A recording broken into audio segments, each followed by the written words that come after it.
तो बच्चों आपको मेरी आवाज तो आ रही होगी सबको?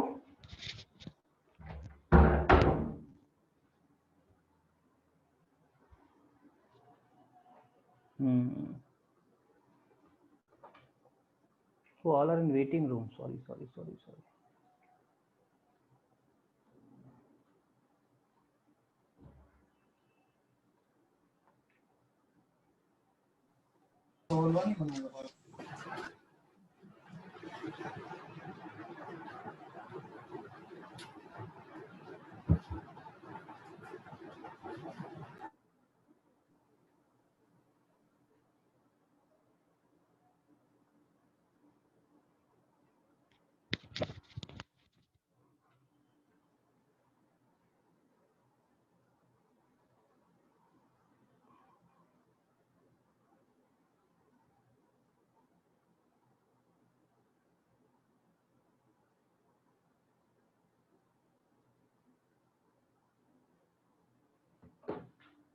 हाँ बच्चों, तो कल हम लोग जो डिस्कस कर रहे, आवाज आ रही सबको मेरी? बच्चों कल हमने जहां स्टॉप किया था, याद करिए, हमने पीएच पे स्टॉप किया था और हमने कहा था डाइल्यूट सोल्यूशन का पीएच तो हम निकाल लेते हैं। कैसे? पानी को कंसीडर करके, पानी के H+ आयन को जोड़ के। Actually dilute solution of acid और बेस इतना डाइल्यूट होता कि उसके जो अपने OH आयन बन रहे हैं, अपने H+ आयन बन रहे हैं, वो पानी के सामने नेग्लिजिबल है। तो पानी के H और OH को भी जोड़ करके लाते हैं, डाइल्यूट सोल्यूशन डील हो जाता है। लेकिन कॉन्सेंट्रेट सोल्यूशन कैसे डील करेंगे? कॉन्सेंट्रेट सोल्यूशन का पीएच निकालोगे, निगेटिव आ जाएगा। हम यहाँ पे बात कर रहे थे, और निगेटिव पीएच को कैसे डील करेंगे उस पर बात करते हैं, है ना। निगेटिव पीएच कोई सिग्निफिकेंस होता नहीं है, पीएच निगेटिव आना नहीं चाहिए। लेकिन अगर पीएच निगेटिव आ रहा है तो उसको डील कैसे करना है, आइए उससे बात कर लेते हैं। ठीक है, देखिए कॉन्सेंट्रेट सॉल्यूशन, ये हम जो नोट लिख रहे हैं उसे कंटिन्यू करिएगा आप लोग, है ना। अगर H+ आयन कंसंट्रेशन या HCl की कंसंट्रेशन 100 मोल पर लीटर है, मैंने कहा था पीएच कितना आ रहा है, पीएच आ रहा है -2। निगेटिव पीएच का कोई सिग्निफिकेंस नहीं होता। Negative pH do not have any significance, right. Negative pH का कोई सिग्निफिकेंस होता ही नहीं है बच्चों, नेगेटिव पीएच कोई मतलब ही नहीं होता है। फिर क्या करेंगे, इसको डील कैसे करेंगे? सर इसको डील करने के लिए देखिए हम क्या करते हैं, पीएच का जो बेसिक फॉर्मूला होता है, देखिए पीएच का बेसिक फॉर्मूला ये होता है, पीएच इक्वल टू होता है माइनस लॉग ऑफ, यहां पे होता है A for active mass of H+ ion. ये बच्चों एक्टिव मास होता है यहां पे,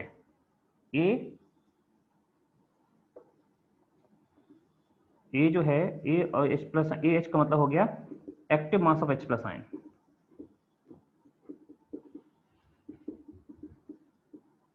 और एक्टिव मास होता क्या है, तो देखो जरा, एक्टिव मास अगर समझना है क्या होता है, तो एक्टिव मास जो होता है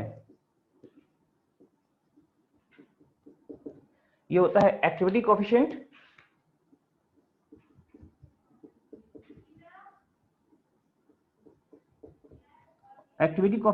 और इनटू मोल पर लीटर कॉन्सेंट्रेशन, बच्चों ये होता है एक्टिविटी कोएफिशिएंट। ध्यान दो, ये जनरल फॉर्मूला है, ये किसी भी सॉल्यूशन के लिए वैलिड है, चाहे डाइल्यूट सॉल्यूशन हो चाहे कॉन्सेंट्रेट सॉल्यूशन हो। जनरल फॉर्मूला हर टाइप के सॉल्यूशन के लिए वैलिड है, समझ लो बच्चों। जनरल फॉर्मूला हर टाइप के सॉल्यूशन के लिए वैलिड है, चाहे डाइल्यूट सॉल्यूशन हो चाहे कॉन्सेंट्रेट सॉल्यूशन हो, है ना। ये फॉर्मूला हर जगह वैलिड है, बेसिक फॉर्मूला यही था। लेकिन यहाँ जो एक्टिव मास है क्या होता है, ये होता है एक्टिविटी कोएफिशिएंट इनटू मोल पर लीटर कॉन्सेंट्रेशन। और ध्यान रखिएगा, जो डाइल्यूट सॉल्यूशन होते हैं, जो हम जनरली डील करते हैं, आइडियल सॉल्यूशन को डाइल्यूट सॉल्यूशन बोलते हैं, जो हमने अब तक पढ़े हैं सारे बच्चों, उनके लिए एक्टिविटी कोएफिशिएंट 1 होता है, ये एक्टिविटी कोएफिशिएंट की वैल्यू 1 होती। तो ये फॉर्मूला अगर हम डाइल्यूट सॉल्यूशन के लिए यूज करेंगे,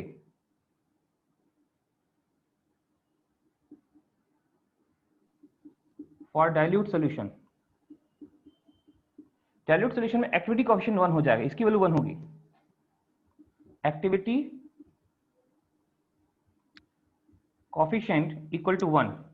अगर ये 1 हो गया बच्चों, तो एक्टिव मास की जगह क्या रखोगे, खाली मोलरिटी रख दोगे। तो ऐसे केस में जो पीएच बनता है वो हो जाता है माइनस लॉग ऑफ,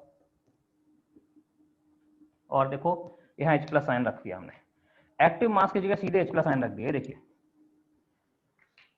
तो ये जो फॉर्मूला आपको मैंने डायरेक्ट बता दिया पीएच निकालने की, सिर्फ डाइल्यूट सोल्यूशन के लिए वैलिड है, सिर्फ डाइल्यूट सोल्यूशन के लिए फॉर्मूला वैलिड है।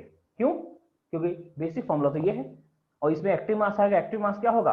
एक्टिविटी कोएफिशिएंट इनटू मोल पर लीटर कॉन्सेंट्रेशन, और एक्टिविटी कोएफिशिएंट अगर मोलरिटी के बराबर होगा, मोल पर लीटर कॉन्सेंट्रेशन के बराबर होगा, है ना, और ऐसा तब होगा सॉल्यूशन डाइल्यूट है।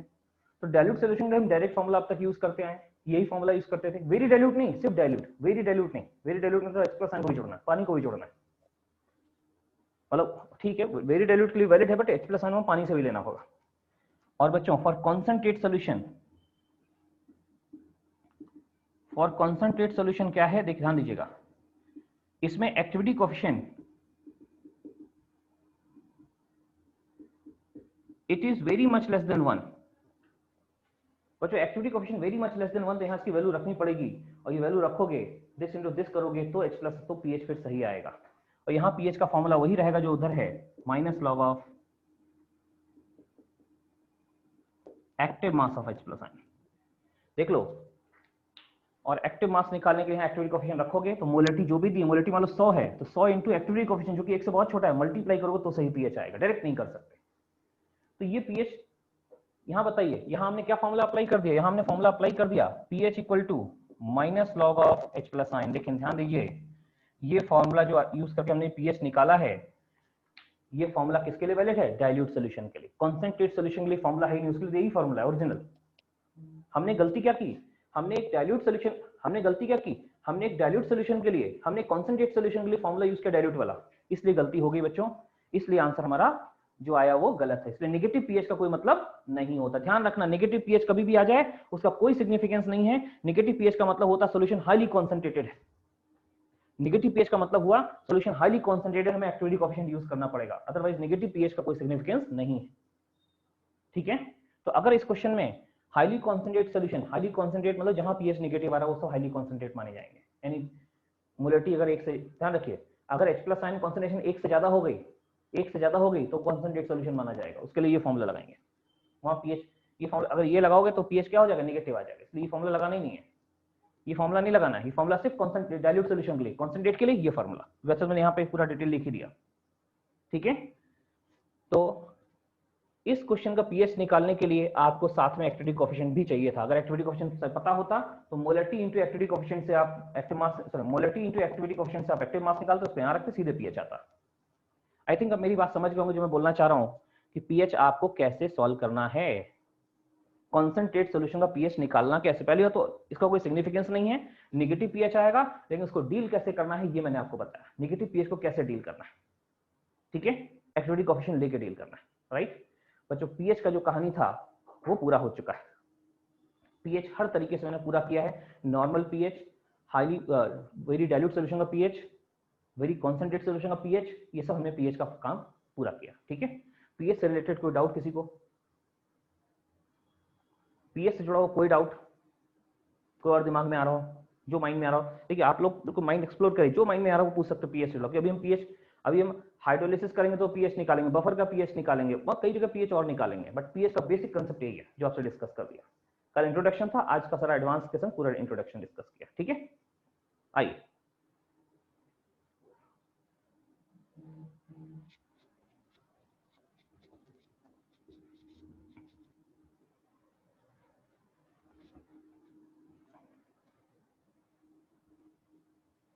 चलिए बच्चों, जैसे मेरा क्वेश्चन आ जाए, क्वेश्चन देखिए, find pH of part A 10⁻² molar HCl।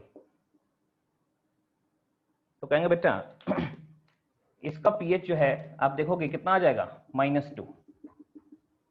तो कहोगे नहीं यार -2 का कोई मतलब नहीं है, पीएच नहीं निकालते, इसका पीएच नहीं आएगा, -2 का मतलब नहीं है तो पीएच नहीं आएगा। लेकिन अगर यही क्वेश्चन ऐसे दे 10⁻² मोलर HCl और ब्रैकेट में एक्टिविटी कोएफिशिएंट 10⁻⁴ दे दिया या 10⁻⁵ दे दिया, देखिए ऐसे, तो जो एक्टिविटी कोएफिशिएंट दिया है अब आप कर लोगे, अब आप ऐसे करोगे, इससे फॉर्मूला, ये इससे पीएच निकालना है, एक्टिव मास रखना होगा, एक्टिव मास निकालने के लिए क्या करना होगा, एक्टिविटी कोएफिशिएंट टू पीएच, इसका पीएच वो कितना आ रहा है, इसका पीएच आ जाएगा लेकिन 3 आएगा। पहले यहां क्या निकालोगे, पहले यहां आप निकालोगे एक्टिव मास, कितना आ जाएगा, एक्टिविटी कोएफिशिएंट। एक्टिविटी कोएफिशिएंट कितना है ये हो गया 10⁻⁻5 इंटू मोलरिटी कितनी है 10⁻2, बच्चों 10⁻³ आ गया। एक्टिविटी कोएफिशिएंट आ गया। अब तो पीएच आ ही जाएगा। पीएच क्या है, minus log of active mass of H plus ion, रखोगे तो पीएच 3 आ गया। आंसर 3 है इसका। ठीक है, तो नीचे जो एक्सप्लेन किया छोटा सा क्वेश्चन उस पर हमने ऊपर किया, आप प्रॉपर्ली नोट कर लें, स्क्रीनशॉट ले लें। अगर लिखने में प्रॉब्लम लिखने में थोड़ा स्लो हो जाता है कई बार, है ना, नेटवर्क का कोई इश्यू आता है तो आप लोग स्क्रीनशॉट ले सकते हैं। हटा देना। आयनिक का बच्चों हमने बेसिक पार्ट पूरा कर लिया। बेसिक में क्या क्या आया मैं एक बार आपको पॉइंट गिना देता हूं, फिर आगे बढ़ता हूं। आयनिक के बेसिक में पहली बात आई थी कि आरएनएस थ्योरी क्या है वीक इलेक्ट्रोलाइट की, फिर ओस्टोल्ड एडिशन लाया था, फिर कॉमन आयन इफेक्ट आया, सॉरी ओस्टोल्ड एडिशन हमने वीक एसिड को डील किया, फिर वीक एसिड में एक स्ट्रॉन्ग एसिड मिलाया तो कॉमन आयन इफेक्ट, फिर 2 वीक एसिड एक साथ मिला दिए तो कैसे डील करना है वो डिस्कस किया हमने। और उसके बाद हम चले गए इस पे पॉलीप्रोटिक एसिड। पॉलीप्रोटिक एसिड क्या था, एक ही एसिड है लेकिन वो उसमें कई H+ आयन, बारी बारी सारे H+ आयन निकल रहे हैं, पहले एक फिर दूसरा फिर तीसरा फिर चौथा, बारी बारी सारे H+ आयन निकल रहे हैं। ठीक है, तो बच्चों इस प्रकार से हम लोग जो है वो पीएच निकालते हैं। ठीक है, और उसके बाद पीएच पूरा डिस्कस किया। पीएच में हमने पानी आयनेशन ऑफ वाटर कैसे लेना है पूरी 10 पॉइंट डिस्कस किया। अब हम लोग अपने दूसरे वर्क की तरफ चल रहे हैं, ठीक है ना, जहां पे हम सॉल्ट हाइड्रोलिसिस शुरू करेंगे। उससे पहले एक हल्का सा आपको इनपुट और दे दें एसिड बेस का, हालांकि आप जानते हैं बट फिर भी मेरे को एक बताना जरूरी है। एसिड बेस लिखिए, एसिड बेस क्या होते हैं।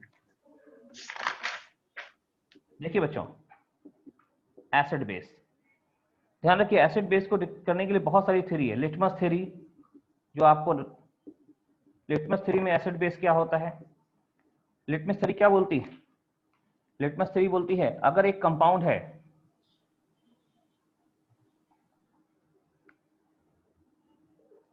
एक कंपाउंड है और आपने इसको लिटमस सॉल्यूशन या लिटमस पेपर ले लिया, लिटमस ले लिया और इसने इसको ब्लू कर दिया तो बेस हो गया। याद रखिए B for base, B for blue, base blue करते हैं, B for base, B for blue. दूसरा क्या हो गया, अगर रेड हो जाता है तो वो एसिड रहा होगा। कोई कंपाउंड एसिड है कि बेस, लिटमस थ्योरी के हिसाब से बताने के लिए उस कंपाउंड को लिटमस पे मिलाओ, इस कंपाउंड को लिटमस पे डालो, लिटमस सॉल्यूशन ले लो, लिटमस पेपर ले लो। अगर लिटमस पेपर ब्लू हो जाता है, ब्लू हो गया तो बेस है, B for B, B for blue, B for base. याद रखिए इतना, बाकी एसिड वाला रेड करेगा। दूसरी बात बच्चों, दूसरी थ्योरी आती है जिसको हम लोग बोलते हैं लुईस थ्योरी। लुईस थ्योरी क्या होती है, लोन पेयर। ये लोन पेयर के रिस्पेक्ट में बात करती है, लोन पेयर, लोन पेयर के बारे में बात करते हैं। लोन पेयर समझते हैं ना, जो इलेक्ट्रॉन पेयर होता है लोन पेयर। जो लोन पेयर डोनर होते हैं, ध्यान दीजिएगा, लोन पेयर डोनेट करने वाला जो डोनर होगा लोन पेयर, वो बेस होगा। कौन सा बेस, लुईस बेस। जो लोन पेयर एक्सेप्टर होगा वो लुईस एसिड होगा। लुईस एसिड मतलब इलेक्ट्रोफाइल भी होता है, लुईस बेस मतलब न्यूक्लियोफाइल भी होता है। बच्चों ध्यान रखना, जैसे इसमें क्वेश्चन कई बार पूछा जा सकता है कि अमोनिया क्या है, अमोनिया ये रहा, BF3 ये रहा, और अमोनिया ने अपने लोन पे इसको दे दिए तो NH3 और BF3 का एक कॉम्प्लेक्स बन गया, जिसको कॉम्प्लेक्स कंपाउंड बन जाएगा, acid base complex. Lone pair दिए इसने लिए, तो लोन पेयर दे रहा है ये, तो ये बेस है, लुईस बेस। ये लोन पेयर ले रहा है तो ये लुईस एसिड है, और ये कॉम्प्लेक्स बन गया एसिड बेस कॉम्प्लेक्स। ये एसिड बेस कॉम्प्लेक्स बन के आ जाएगा।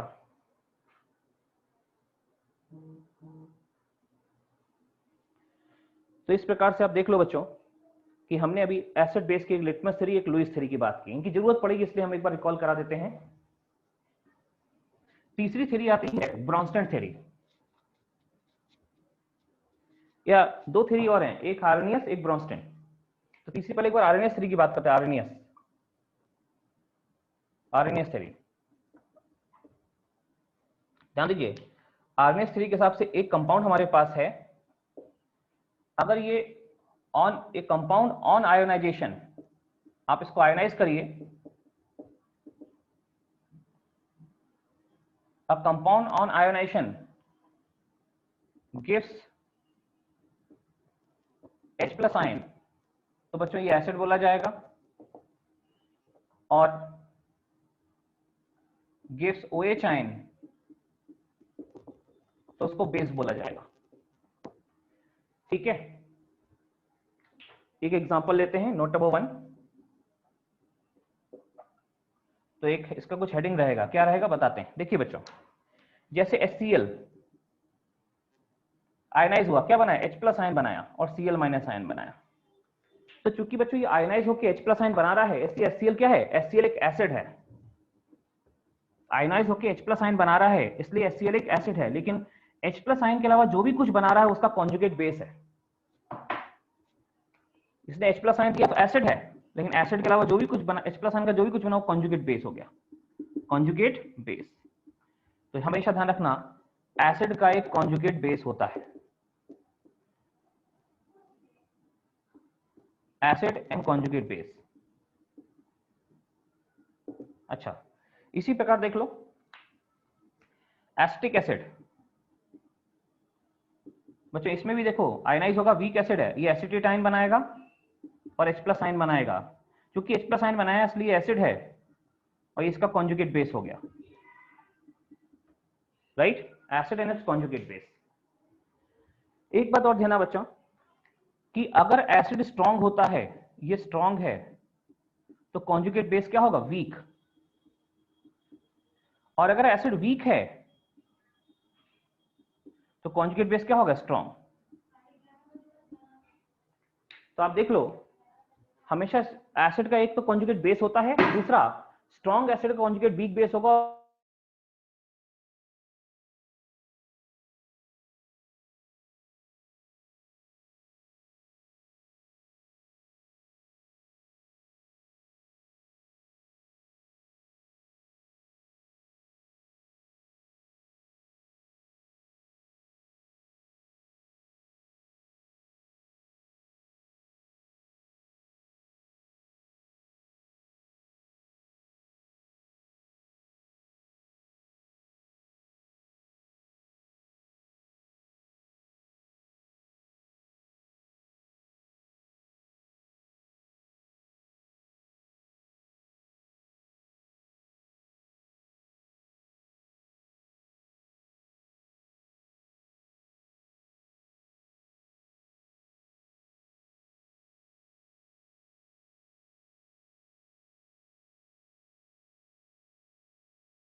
बिस्किट खा लो।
हाँ बच्चों, तो कुछ नेटवर्क इश्यू आ गया था, मेरे साइड से डिस्कनेक्ट हो गया था। हम लोग वहीं से कंटिन्यू करते जहां स्टॉप किया था। क्या था? एसिड का कॉन्जुगेट बेस समझ गए। एसिड का कॉन्जुगेट बेस होता है और कॉन्जुगेट हमेशा एक H हटाने के बाद आता है। एक हाइड्रोजन, दो हाइड्रोजन नहीं हटाने, सिर्फ एक हटाना। जो भी हटाना एक हटाना, चाहे H+ हटाओगे तो एक हटाना, OH हटाना तो एक हटाना है। इसी प्रकार बेस देखिए, बेस जैसे बेस में जैसे मैंने लिया है ये NaOH, NaOH बेस है। क्यों? क्योंकि OH आयन देता है, Na+ और OH- देख लो, क्योंकि इसने OH आयन बनाया है इसलिए बेस है, और OH आयन के अलावा जो भी कुछ बनाया है वो कॉन्जुगेट एसिड है। ये लो अमोन। तो सोडियम आयन एक एसिड है, Na+ आयन एक कॉन्जुगेट एसिड है ना? लेकिन ध्यान रखना कैसा, क्योंकि ये स्ट्रॉन्ग है, बेस स्ट्रॉन्ग है, स्ट्रॉन्ग, तो ये कॉन्जुगेट कैसा होगा? वीक। इसी प्रकार अमोनियम हाइड्रोक्साइड ले लो, NH4OH। देखो बच्चों, NH4OH एक बेस है, इससे बनेगा अमोनियम आयन और OH- आयन। ध्यान रखिएगा, क्योंकि OH आयन बनाया इसलिए बेस है, और OH आयन के अलावा जो भी कुछ बनाया वो कॉन्जुगेट एसिड। ठीक है, ये बेस है और बेस वीक है, तो बच्चों ये स्ट्रॉन्ग होगा। तो देख लो जरा, एसिड का कॉन्जुगेट बेस होता है और बेस का कॉन्जुगेट एसिड होता है। अगर कोई खुद स्ट्रॉन्ग है तो उसका कॉन्जुगेट वीक होगा, और कोई खुद वीक है उसका कॉन्जुगेट स्ट्रॉन्ग होगा। राइट?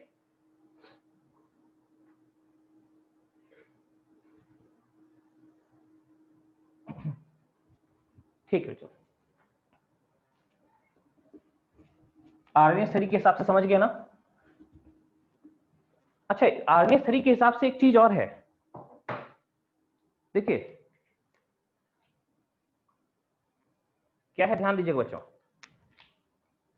कि CO2 is an acid but do not give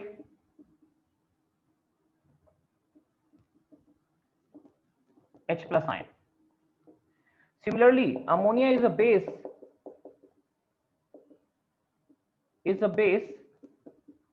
but do not give OH ion. RNS से क्या बोला था? H+ आयन जो देता है वो एसिड है, और जो OH आयन देता है वो बेस है। लेकिन देखो ना, CO2 H+ आयन नहीं देता पर एसिड है, अमोनिया OH आयन नहीं देता वो बेस है। कैसे?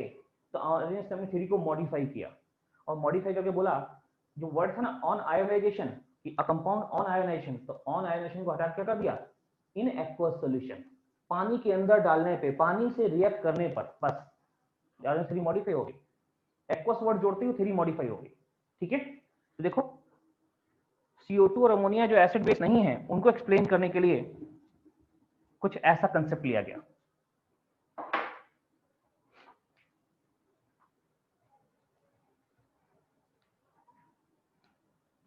ठीक है, टू एक्सप्लेन, इन दोनों को एक्सप्लेन करने के लिए, इनके जैसे बहुत से कंपाउंड को एक्सप्लेन करने के लिए आरएनएस थ्योरी मॉडिफाई की गई। तो modified RNS theory. Modified theory क्या है बच्चों? देखो जरा, आरएनएस की जो मॉडिफाइड थ्योरी है वो ऐसी है कि एक कंपाउंड है in aqueous solution, in aqueous solution, in aqueous solution, अगर वो H+ आयन देता है, गिव्स H+ आयन तो एसिड है, और गिव्स OH आयन तो बेस है। देखो ऐसे किया, अगर इस पानी वर्ड एक्वस वर्ड जोड़ा और ये एक्सप्लेन हो जाएगा, ये CO2 एसिड है और अमोनिया बेस है। आप उठा के देख सकते हैं इस एग्जांपल को। CO2 को जैसे ही पानी में डालते हैं बच्चों, ये बनाता है H2CO3, और H2CO3 आयनाइज होता है दो स्टेप में। पहले स्टेप में H+ आयन और बाइकार्बोनेट आयन, दूसरे स्टेप फिर से बाइकार्बोनेट आयन फिर से टूटेगा, किसमें? H+ आयन और कार्बोनेट आयन में। देख लीजिए, ये देखो, तो आप अच्छे समझ पा रहे होंगे कि CO2 पानी में डालने पे H2CO3 बन जाता है, जो कि H+ आयन देता नहीं, CO2 एक एसिड है। इसी प्रकार अमोनिया को एक्सप्लेन किया गया कि अमोनिया एक बेस है। इसी प्रकार से बच्चों अमोनिया को एक्सप्लेन किया गया क्या? देखो जरा, अमोनिया जो है ना, जैसे ही पानी में डालते हैं क्या बना देता है? NH4OH। ठीक है, अमोनिया NH4OH बनाता है, और NH4OH हम जानते हैं आयनाइज होकर क्या बनाता है? NH4+ और OH-।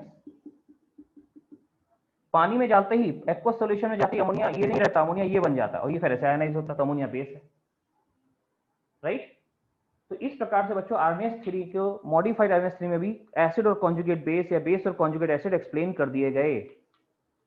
एसिड का कॉन्जुगेट बेस होता है, बेस का कॉन्जुगेट एसिड होता है, राइट। इसको ऐसे एक्सप्लेन किया जाता है जो सामने लिखा हुआ है। अच्छा, यहां पे एक चीज ध्यान रखना बच्चों, अगर मैं आपको ऐसे इस पे आ जाता हूं, इस क्वेश्चन पे देखो जरा, इसका कॉन्जुगेट बेस क्या है, ये क्या ये दोनों आपस में कॉन्जुगेट है? नहीं, ये दोनों आपस में कॉन्जुगेट नहीं, क्योंकि यहां से यहां जाने के लिए आपको 2 H+ हटाने पड़ेंगे, 2 नहीं, एक सिंगल H हटाना होता है या सिंगल OH हटाना होता है तब कॉन्जुगेट मिलता है। 2 H या 2 H हटाने का कॉन्जुगेट नहीं मिलते हैं। ध्यान दीजिए, इसका कॉन्जुगेट ये है और इसका कॉन्जुगेट ये है। ये दोनों, ये इन दोनों में क्या रिलेशन है? क्या ये आपस में कॉन्जुगेट है? नहीं, दोनों आपस में कॉन्जुगेट नहीं है। कॉन्जुगेट क्या होते हैं? आपस में जो कॉन्जुगेट होते क्या हैं? अच्छे से ध्यान देना बच्चों, अच्छे से ध्यान देना, क्या ध्यान है? कॉन्जुगेट कैसे मिलते हैं? कॉन्जुगेट एक H या एक OH हटाने के बाद मिलता है। कॉन्जुगेट एक H या एक OH हटाने के बाद मिलता है, ठीक है ना। और दूसरी चीज, स्ट्रॉन्ग का कॉन्जुगेट वीक और वीक का कॉन्जुगेट स्ट्रॉन्ग होता है। उल्टा सोचना है, जो खुद वीक है उसका कॉन्जुगेट स्ट्रॉन्ग होगा, जो खुद स्ट्रॉन्ग उसका कॉन्जुगेट वीक होगा, ठीक है। अभी उसको सॉलिड हाइड्रोलाइसिस बफर में इसकी जरूरत पड़ेगी बहुत, ठीक है। तो मॉडिफाइड आयन थ्योरी क्लियर हो गई। एक कंपाउंड जो एक्वस सॉल्यूशन में आने पे H+ आयन देगा तो एसिड और OH आयन देगा तो बेस। और हम देखा CO2 एसिड है, क्यों? खुद तो H+ आयन नहीं देता, लेकिन हाँ पानी में डालने में कुछ ऐसा बनाता है कि H+ आयन उससे मिल जाता है। ऐसे अमोनिया खुद OH आयन नहीं देता, लेकिन पानी में जाने में कुछ ऐसा बनाता है कि OH आयन मिल जाता है, अमोनिया भी बेस है, राइट। तो कॉन्जुगेट, एक तो एसिड बेस, दूसरा क्या होगा? कॉन्जुगेट क्या होते हैं? कॉन्जुगेट एक H या एक OH उठाने के बाद मिलता है, राइट। नेक्स्ट बच्चों लिखिए, स्क्रीनशॉट लेना हो तो ले लिया करिए फटाफट, ठीक है ना। जिनको लेना है उन्हें लिख सकते हैं, क्योंकि हाँ आगे लिखें बच्चों। हमने 3 थ्योरी देख ली हैं, कौन कौन सी? लिटमस, लुईस और अरेनियस। लिटमस, लुईस और आर्नियस। अब एक बची है, ब्रॉन्स्टेन थ्योरी। बस वही फटाफट देख ले, तो वहां भी कॉन्जुगेट सोचना होता है। कॉन्जुगेट वर्ड इंपॉर्टेंट है। कॉन्जुगेट क्या होता है ये ध्यान रखना, किसी एसिड या बेस से एक H या एक OH हटाने का जो मिलता है उसका कॉन्जुगेट बोलते हैं। एसिड का कॉन्जुगेट बेस होता है, बेस का कॉन्जुगेट एसिड होता है। और दूसरी बात, अगर कोई खुद स्ट्रॉन्ग है तो कॉन्जुगेट वीक होगा, और खुद वीक है तो कॉन्जुगेट स्ट्रॉन्ग होगा, राइट। चलिए अब बच्चों एक थ्योरी और लिखिए, एक कंसेप्ट और बचा है, उसको नोट कर लें। एक थ्योरी और बची है, that is fourth one. Microphone of कर लें अपने साइड, आप घर पे हैं, ध्यान रखिए सभी लोग।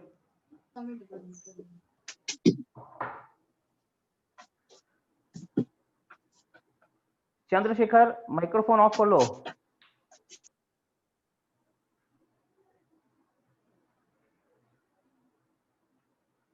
चलिए, जब आपको क्वेश्चन पूछना हो तो माइक्रोफोन ऑन करिए, क्वेश्चन पूछिए, उसके बाद फिर से ऑफ कर लीजिए। बीच बीच में बोलते जरूर रहिए, अपनी हर प्रॉब्लम बताइए।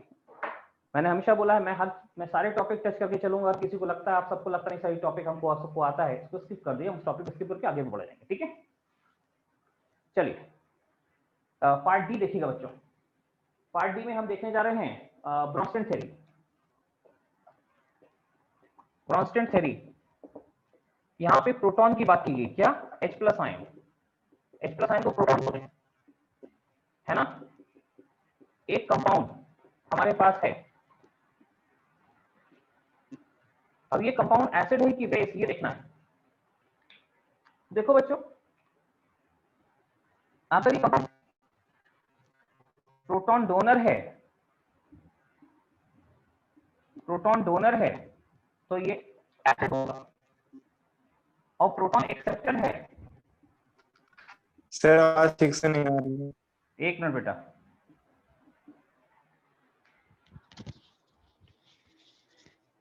हेलो, अभी आवाज क्लियर हुई?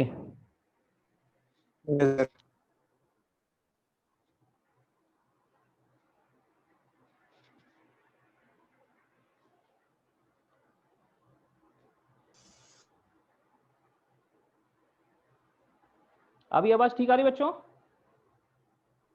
Yes sir. थोड़ा पानी बरसना शुरू हो गया मेरे साइड, हो सकता है ये ब्रॉडबैंड कनेक्शन है, पानी बरसना शुरू हुआ, थोड़ा डिस्टर्बेंस आ सकता है, जैसे ही आए बताते रहिए, थोड़ी थोड़ी देर रुक के पढ़ाएंगे, कोई दिक्कत नहीं। जस्ट पानी बरसना भी शुरू हुआ है यहाँ पे, जहाँ मेरे घर के साइड पे। हाँ चलिए, तो हम लोग क्या बात कर रहे थे, हम लोग बात कर रहे थे ब्रोंस्टेंट एसिड के, अरे H+ आयन देने वाला ब्रोंस्टेंट एसिड, और जो ले रहा है वो ब्रोंस्टेंट बेस, बस। और ध्यान रखिएगा यहाँ भी ले दे के अपने अपने कॉन्जुगेट बना देंगे। अगर कोई एसिड है वो तो प्रोटॉन दे रहा है तो प्रोटॉन दे के अपना कॉन्जुगेट बनाएगा, कोई बेस है तो प्रोटॉन ले रहा है, प्रोटॉन लेके अपना कॉन्जुगेट बनाएगा। यहाँ भी कॉन्जुगेट का कंसेप्ट लगेगा। देखिए जरा एक एग्जांपल, HCl ले लिया, साथ में वाटर ले लिया। देखिए बच्चों,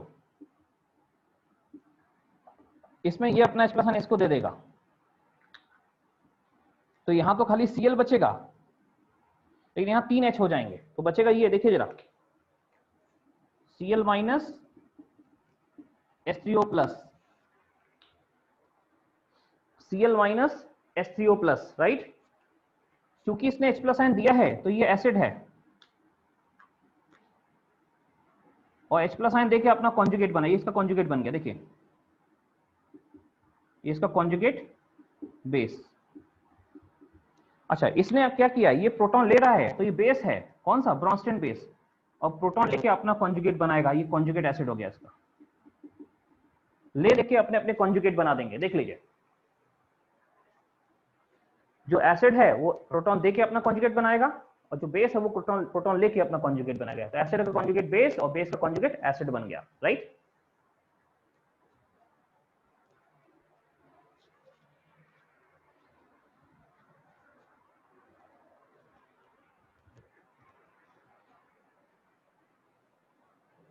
बच्चों इसी प्रकार से हम और एग्जांपल उठा सकते हैं, कोई भी एग्जांपल लीजिए। देखिए जरा, अमोनिया, ध्यान दीजिए, अमोनिया प्लस H2O, तो ब्रोंस्टेंट क्या बोलता है, ब्रोंस्टेंट बोलता है कि देखिए इसका H+ आयन इसके पास जाएगा तो यहाँ पे 4 H हो जाएंगे, यहाँ 4 होंगे तो NH4 प्लस हो जाएगा, NH4 प्लस, यहाँ एक H कम हो जाएगा तो OH माइनस बन जाएगा। क्योंकि इसने प्रोटॉन दिया है तो ये एसिड है, पानी यहाँ पे एसिड काम कर रहा है, और ये प्रोटॉन देके अपना कॉन्जुगेट बेस, ये कॉन्जुगेट बेस में कन्वर्ट हो गया, एसिड ने अपना कॉन्जुगेट बेस बनाया। सिमिलरली आप अमोनिया देखिए बच्चों, अमोनिया, अमोनिया चूंकि प्रोटॉन ले रहा है इसलिए बेस है, और प्रोटॉन लेके अपना कॉन्जुगेट एसिड बना रहा है, ठीक है।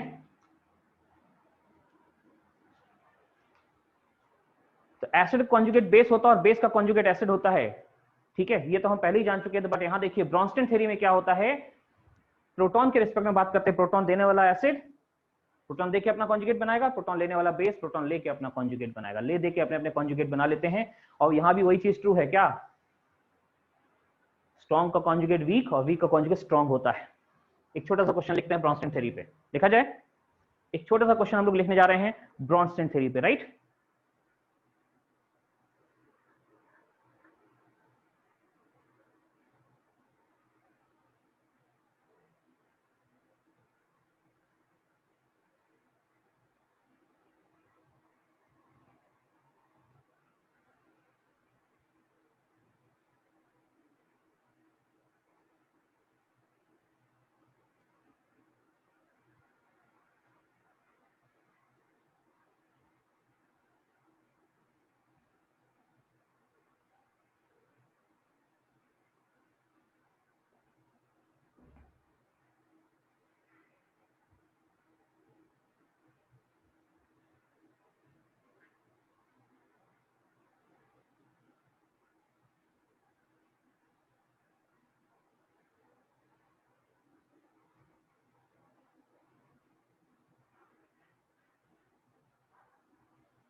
चलिए बच्चों, मुझे लगता है आपने लिख लिया होगा अब तक।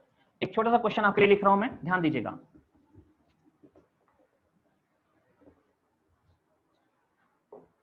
देखिए क्या है कि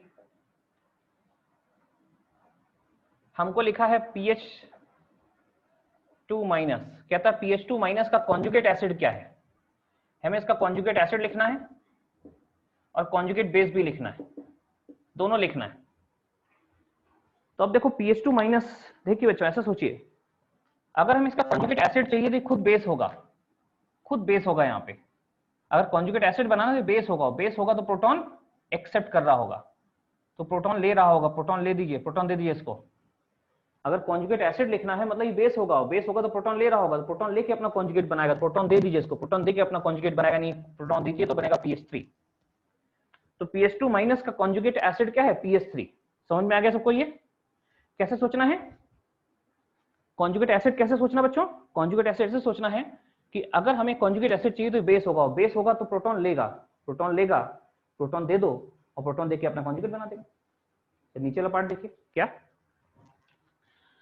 इसी का कॉन्जुगेट बेस चाहिए। अगर कॉन्जुगेट बेस चाहिए तो खुद एसिड होगा, बच्चों एसिड होगा तो प्रोटॉन दे रहा होगा, इसे प्रोटॉन निकाल दीजिए, एक प्रोटॉन निकाल दीजिए, इससे प्रोटॉन निकाल दीजिए तो दो हैं, दो में से एक जाएगा तो एक बचेगा, तो पीएच और दो माइनस माइनस, ये हो गया कॉन्जुगेट। ठीक है, तो PH2- जो था हमने उसका कॉन्जुगेट एसिड भी लिखा, हमने उसका कॉन्जुगेट बेस भी लिखा। ऐसे सोचना है कॉन्जुगेट एसिड और कॉन्जुगेट बेस, राइट। अब हम लोग बहुत इंपॉर्टेंट पार्ट पे चल रहे हैं।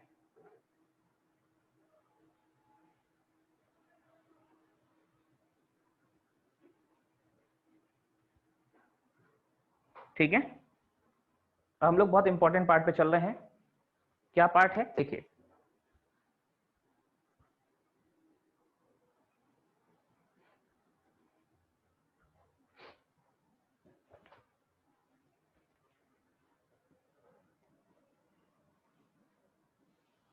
देखिए बच्चों, हमने ये जान लिया है कि एसिड क्या होते हैं, बेस क्या होते हैं। एसिड बेस एक छोटा सा टॉपिक यहां आता है जो हमने कंप्लीट कर लिया।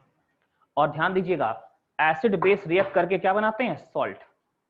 ऐसे बहुत से क्वेश्चन बन सकते हैं, कॉन्जुगेट लिखो, कॉन्जुगेट लिखो। क्या सोचना, तरीका मैंने आपको सोचने का बता दिया, ऐसे ही सोचना है कॉन्जुगेट एसिड और कॉन्जुगेट बेस। ठीक है, चलिए अभी लिखिए सॉल्ट फॉर्मेशन, अभी लिखिए सॉल्ट फॉर्मेशन। सॉल्ट फॉर्मेशन क्या होता है? अरे कभी भी एसिड और बेस रिएक्ट करते हैं, अगर एसिड प्लस बेस रिएक्ट करके बनाते हैं सॉल्ट और वाटर, इसको बोलते हैं रिएक्शन ऑफ न्यूट्रलाइजेशन। ये सॉल्ट बच्चों कितने टाइप का बन सकता है, ये देखना है कितने टाइप का बन सकता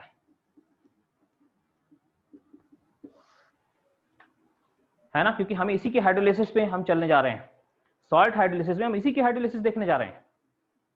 तो पहले तो देख लेते सॉल्ट कितने टाइप का बन सकता है। एसिड बेस रिएक्ट करेंगे, सॉल्ट वाटर हमेशा बनेगा। बहुत इंपॉर्टेंट पार्ट है यहाँ से हाइड्रोलिसिस का पार्ट, आयनिक का। देखिए यहां बच्चों, अभी हम एसिड सॉल्ट बनाना भी सीख लेते हैं। सॉल्ट बनाने तक ही बेसिक पार्ट होगा, इसके बाद एप्लीकेशन शुरू हो जाएगा। एप्लीकेशन में क्या क्या आएगा? Salt hydrolysis, buffer, solubility product और इंडिकेटर। क्लियर? चार पार्ट आएंगे। तो जो अभी तक पढ़ा है, अगर वो अच्छे से क्लियर है, वो अच्छे से बिल्कुल दिमाग में आ गया, तो फिर ये क्वेश्चन बाकी सब तो हो ही जाएगा। इसी को बेस बना के आगे सब करना है। ठीक है, देखिए कैसे बेस बनाते हैं। तो सॉल्ट फॉर्मेशन ध्यान दीजिए, सॉल्ट जो है ना, ये हो सकता है, ये नॉर्मल सॉल्ट हो सकता है, इंग्लिश सॉल्ट हो सकता है, ये डबल सॉल्ट हो सकता है, ये कॉम्प्लेक्स सॉल्ट हो सकता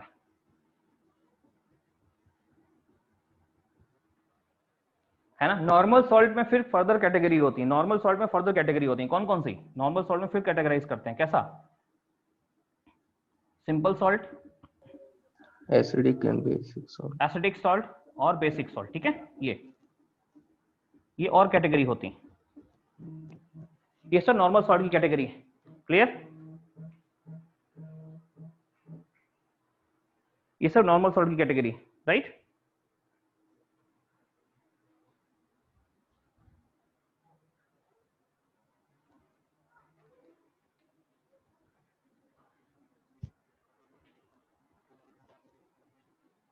ये सबकी सब नॉर्मल सॉल्ट की कैटेगरी है बच्चों, सबकी सब।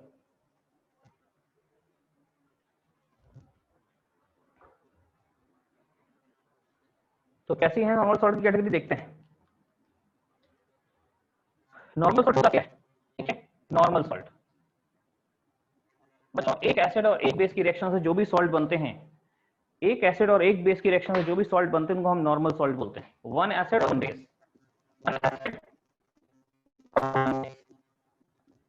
सर आवाज सही नहीं आ रही। तो सही है। हेलो, ठीक है, वेट करो 1 मिनट, शायद सही हो जाए। अब सही आ रही थी। नहीं तो बीच में थोड़ी थोड़ी आवाज गड़बड़ाएगी बच्चों, बिकॉज ऑफ दिस नेटवर्क कुछ हल्का सा चल प्रॉब्लम है इधर। और बीच में 1-2 सेकंड के लिए नेटवर्क हो सकता है ऊपर नीचे हो, तो 1-2 सेकंड के लिए ऐसा होगा। ज्यादा लंबा होता तो बताइएगा, ठीक है। नॉर्मल सॉल्ट क्या होता है बच्चों? एक एसिड की रिएक्शन एक बेस से करा रहे हैं, जो बनेगा नॉर्मल सॉल्ट, यही होगा नॉर्मल सॉल्ट। एसिड एक बेस एक, लेकिन ध्यान देना, अगर एसिड एसिड और बेस दोनों पूरा न्यूट्रलाइज हो गए, अगर एसिड भी पूरा न्यूट्रलाइज हो गया, बेस भी पूरा न्यूट्रलाइज हो गया, मैं क्या बोल रहा हूं, अगर एसिड और बेस पूरे न्यूट्रलाइज हो गए, तो जो नॉर्मल सॉल्ट बनेगा उसका नाम होगा सिंपल सॉल्ट। सिंपल सॉल्ट कब बोलेंगे इसको? जब ये दोनों पूरे कंप्लीट न्यूट्रलाइज हो जाएं। कंप्लीट न्यूट्रलाइजेशन, कंप्लीट न्यूट्रलाइजेशन दोनों का, तो ये जो बनेगा इसको क्या बोलेंगे? Simple salt. एसिड के सारे H+ आयन खत्म हो गए, बेस के सारे OH आयन खत्म हो गए, बेस एसिड में जितने एसिडिक गैस थे, आई रिपीट, एसिड में जितने एसिडिक गैस थे सब खत्म हो गए, बेस में जितने OH आयन थे सब खत्म हो गए, तो जो सॉल्ट बनेगा वो सिंपल सॉल्ट होगा। लेकिन अगर एसिड का H बच गया तो सॉल्ट एसिडिक होगा, बेस का OH बच गया सॉल्ट बेसिक होगा, है ना। जो बच गया उसका इनकम्प्लीट न्यूट्रलाइजेशन बोला जाएगा। अगर एसिड का इनकम्प्लीट न्यूट्रलाइजेशन हुआ है, अगर एसिड का इनकम्प्लीट न्यूट्रलाइजेशन हुआ है और बेस का कंप्लीट न्यूट्रलाइजेशन हुआ है, तो जो होगा एसिड का इनकम्प्लीट न्यूट्रलाइजेशन है, तो ये ऐसे सॉल्ट को नाम देंगे क्या? Acidic salt.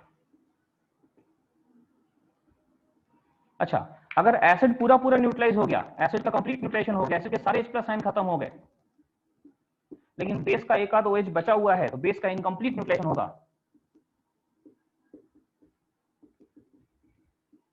तो जो सॉल्ट बनेगा ये होगा बेसिक सॉल्ट। यहां पे क्वेश्चन गड़बड़ा सकता है एसिडिक सॉल्ट और बेसिक सॉल्ट में, ठीक है। नॉर्मल सॉल्ट, ध्यान रखना, normal salt, mix salt, double salt and complex salt, ये होते हैं।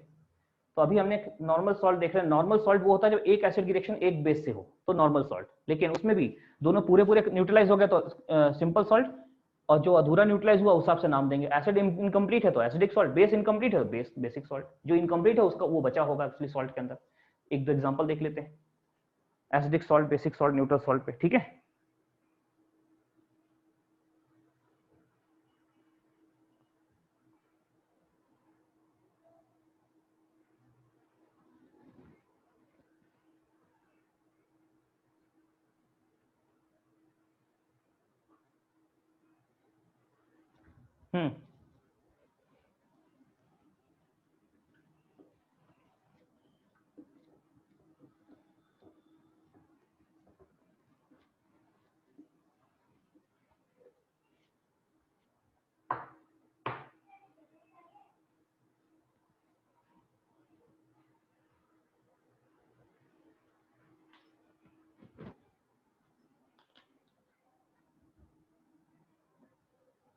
देखिए बच्चों, एक एग्जांपल लीजिए, ध्यान दीजिए। जैसे हम बात करते हैं H3PO4, इसका स्ट्रक्चर हम सबको पता है, HO बॉन्ड O OH, है ना। ये भी H एसिडिक है, ये भी एसिडिक है, ये भी, तीनों H एसिडिक है। तीनों में कोई भी एक बचा होगा सॉल्ट एसिडिक होगा। देखिए हमने क्या किया, इस H3PO4 की रिएक्शन, ध्यान दीजिए, इस H3PO4 की रिएक्शन कराई बच्चों हमने NaOH के साथ, 3 सॉल्ट बन गए। देखिए पहला बन गया, यहां से एक H गया तो NaH2PO4, NaH2PO4, दूसरा हो गया Na2HPO4, तीसरा हो गया Na3PO4। तो आप क्या बोलोगे बच्चों, ध्यान देना, इसके तीनों H एसिडिक थे, तीन में से कोई भी एक बचा होगा तो एसिडिक माना जाएगा। यहाँ तो दो दो H बचे हैं तो सॉल्ट एसिडिक हो गया, एसिडिक सॉल्ट। ये भी एसिडिक सॉल्ट। ये कैसा हो गया, ये न्यूट्रल सॉल्ट हो गया, ये हमारा वो सिंपल सॉल्ट हो गया। क्यों, इसमें ना एसिड का H बचा ना बेस का OH बचा। लेकिन एक और एग्जांपल उठाइएगा जरा, देखिए H3PO3 देखो बच्चों, इसका स्ट्रक्चर ये है HOP double bond O, OH और ये H। ध्यान दीजिएगा, ये H फालतू H है, इसके होने से कंपाउंड एसिडिक नहीं होगा। एसिडिक H ये है या फिर ये है, यही रिप्लेसेबल है। अगर इन दोनों में से कोई एक बचा है सॉल्ट एसिडिक होगा, इसके बचे होने से सॉल्ट एसिडिक नहीं होगा, ये फालतू H है। देखिए क्वेश्चन, वही H3PO3 की रिएक्शन में फिर से कराई, H3PO3 की रिएक्शन हमने कराई किसके साथ, NaOH के साथ। समझना बच्चों, दो सॉल्ट बना दिए हमने, कौन कौन से, दो ये रिप्लेसेबल थे, एक में एक बार इसको रिप्लेस करेंगे, एक बार इसको करेंगे, इसको करेंगे तो ये बचा रहेगा। तो ये देखिए ऐसा हो जाएगा, यहाँ पे एक Na आ जाएगा, Na, यहाँ भी Na, यहाँ पे दो H रिप्लेस हो गए बच्चों, यहाँ पे दो H बचे होंगे, यहाँ पे एक ही H बचा होगा, NaH2PO3 और Na2HPO3। देखो बच्चों ध्यान देना, तीन में से एक फालतू H था, इसके होने से एसिडिक या बेसिक नहीं होता, तो काम के थे ना। तो अब क्या कहो, यहाँ पे पहले केस में यहाँ पे दो H बचे हैं सर, दो H बचे हैं, तो एक तो ये होगा, एक इन दोनों में से कोई एक होगा। हाँ, तो इन दोनों में से कोई एक होगा, तो कहते हैं ये वाला एसिडिक H है, इन दो में से एक H एसिडिक है, तो ये हमारा सॉल्ट एसिडिक सॉल्ट हो गया, एसिडिक सॉल्ट। इधर देखिए, यहाँ एक ही H बचा हुआ है और एक H बचा है, मतलब ये वाला होगा, ये सिंपल नॉन एसिडिक H है, तो ये सिंपल सॉल्ट हो गया। लग सकता है कि एसिडिक सॉल्ट है, लेकिन एसिडिक नहीं है। आपको फील हो सकता है कि एसिडिक सॉल्ट है क्योंकि उसमें H दिख रहा है, लेकिन वो H फालतू H है, ठीक है ना, वो H फालतू H है बच्चों।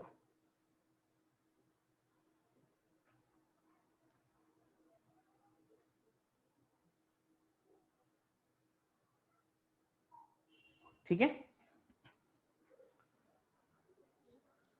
इसी प्रकार ध्यान रखना, ये एसिडिक सॉल्ट जैसा कंफ्यूजन होगा, पर एसिडिक नहीं है। एक और एग्जांपल उठाते हैं,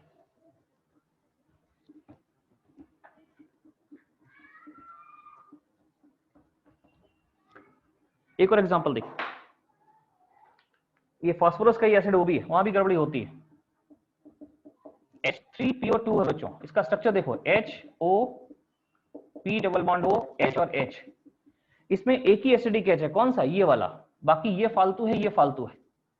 ये नॉन एसिडिक H है, ये नॉन एसिडिक H है, एक ही H एसिडिक है। तो अब देखो, हमने इसकी रिएक्शन कराई H3PO2 की NaOH के साथ, ये बन गया NaH2PO2। बच्चों देखो यहाँ दो H बचे हैं, लेकिन दोनों H लगते हैं एसिडिक, दो H बचे हैं लेकिन दोनों H फालतू हैं, तो ये एसिडिक सॉल्ट नहीं है। लगता भले ही एसिडिक हो, लेकिन ये दोनों H एसिडिक नहीं है, एसिडिक सॉल्ट नहीं है, कैसा, सिंपल सॉल्ट है।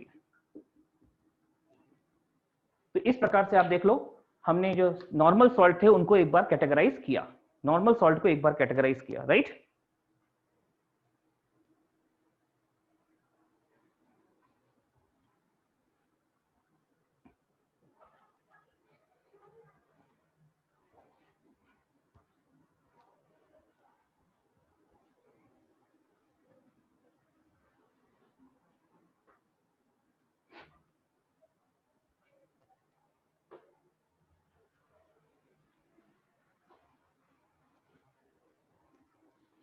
चलिए बच्चों, अब हम चलते हैं बाकी सॉल्ट पे। आई थिंक ये पार्ट पूरा हो गया, सबको क्लियर हो जाना चाहिए कि सर सिर्फ एसिडिक सॉल्ट और बेसिक सॉल्ट में ही गड़बड़ी होती है, बाकी सब तो आसानी से होता है।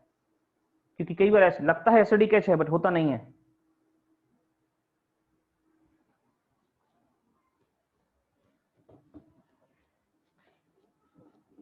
सोडियम एसिटेट कैसा है, एसिडिक सॉल्ट, बेसिक सॉल्ट की न्यूट्रल, क्या लग रहा है सोडियम एसिटेट, बताइए जल्दी से। कोई बता दो यार, सोडियम एसिटेट फटाफट। Basic salt, sodium sodium acetate, फिर से सोचिए एक बार। सिंपल सिंपल सिंपल बिल्कुल। देखो एसिटिक एसिड ये रहा CH3COOH है ना, इसकी रिएक्शन NaOH से करोगे, इसका एक ही H एसिडिक है, ये हट जाएगी, ये दोनों ये तीनों फालतू H हैं, तो उसका ये OH तो ये बनेगा CH3COONA। बच्चों देखो ना, ये जो 3 H दिख रहे हैं ना, ये तीनों फालतू H हैं, इनसे एसिडिक नहीं होगा, तो ये सिंपल सॉल्ट है।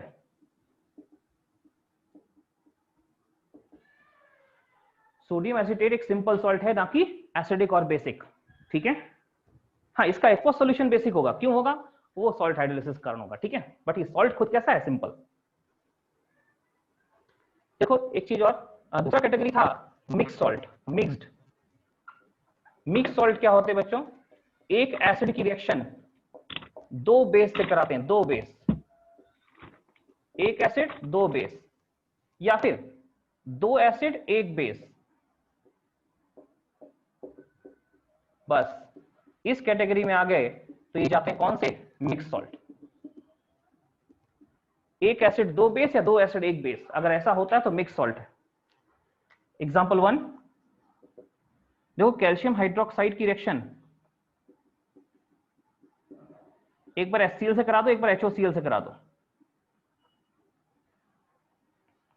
तो एक बार वाटर यहां से हटेगा, एक बार वाटर यहां से बनेगा और ये बना देगा ब्लीचिंग पाउडर, इससे जो बनेगा उसका नाम होगा ब्लीचिंग पाउडर, ठीक है।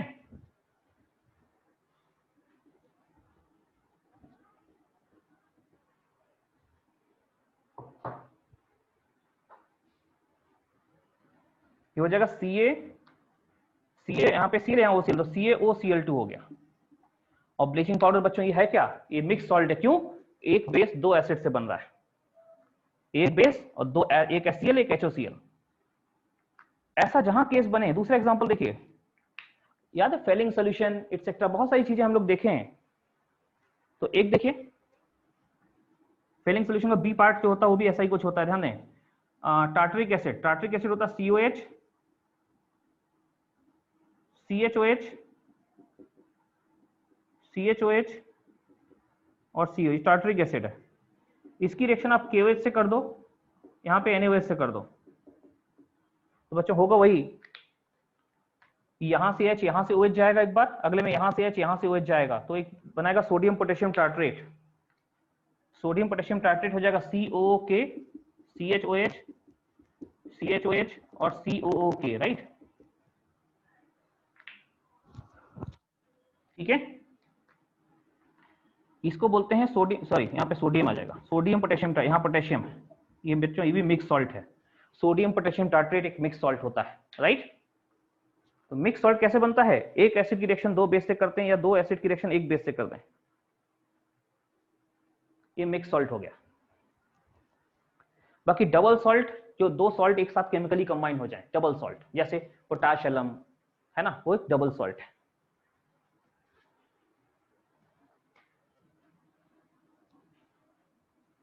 थर्ड है डबल सॉल्ट, ठीक है।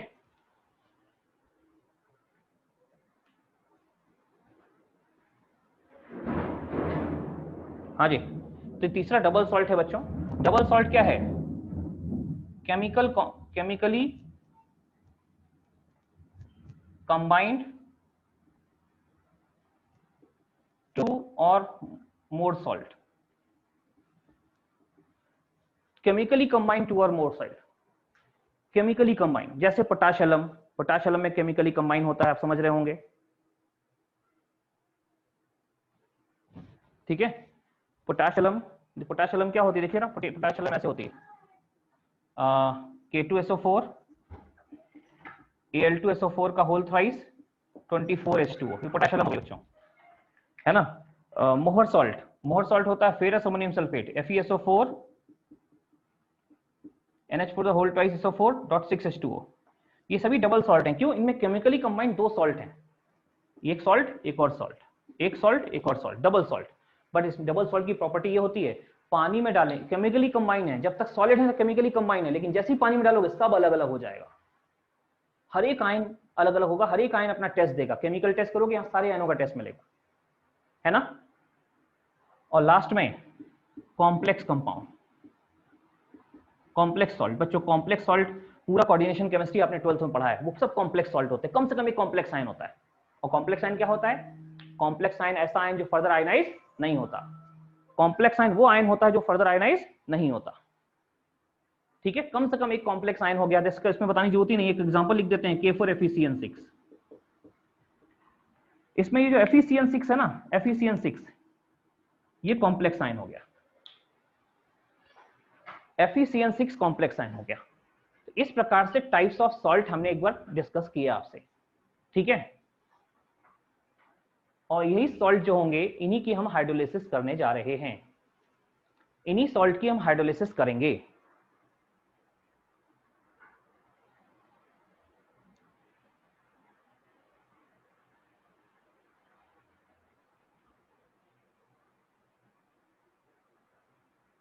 बच्चों पिछले मंडे टेस्ट हुआ था, ठीक है ना, पिछले मंडे टेस्ट हुआ था, कई लोगों ने टेस्ट सही से दे नहीं पाए थे, उनको पता नहीं था या वो ग्रुप में ऐड नहीं थे, उनको दिखा नहीं।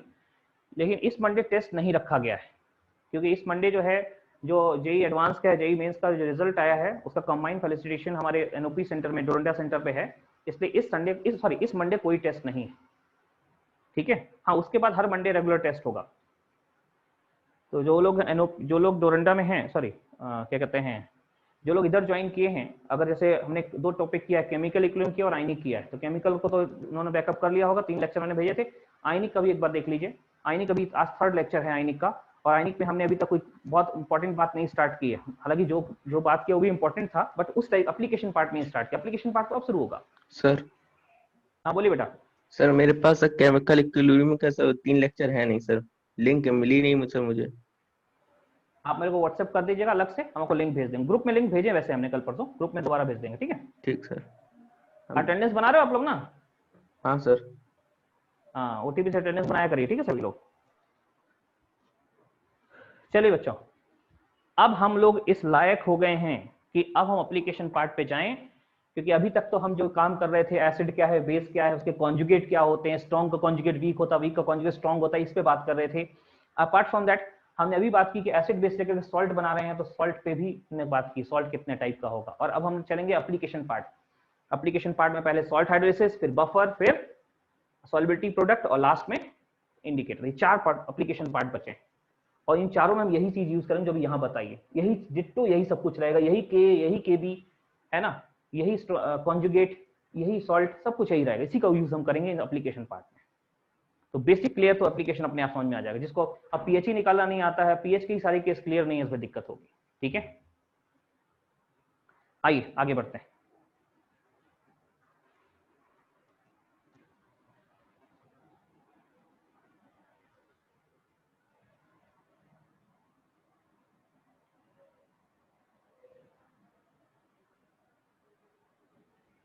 राइट डाउन बच्चों, सॉल्ट हाइड्रोलिसिस। हमें 4 पार्ट अब पढ़े हैं, 4 एप्लीकेशन पार्ट देखने हैं, उनमें से पहला पार्ट है एप्लीकेशन का।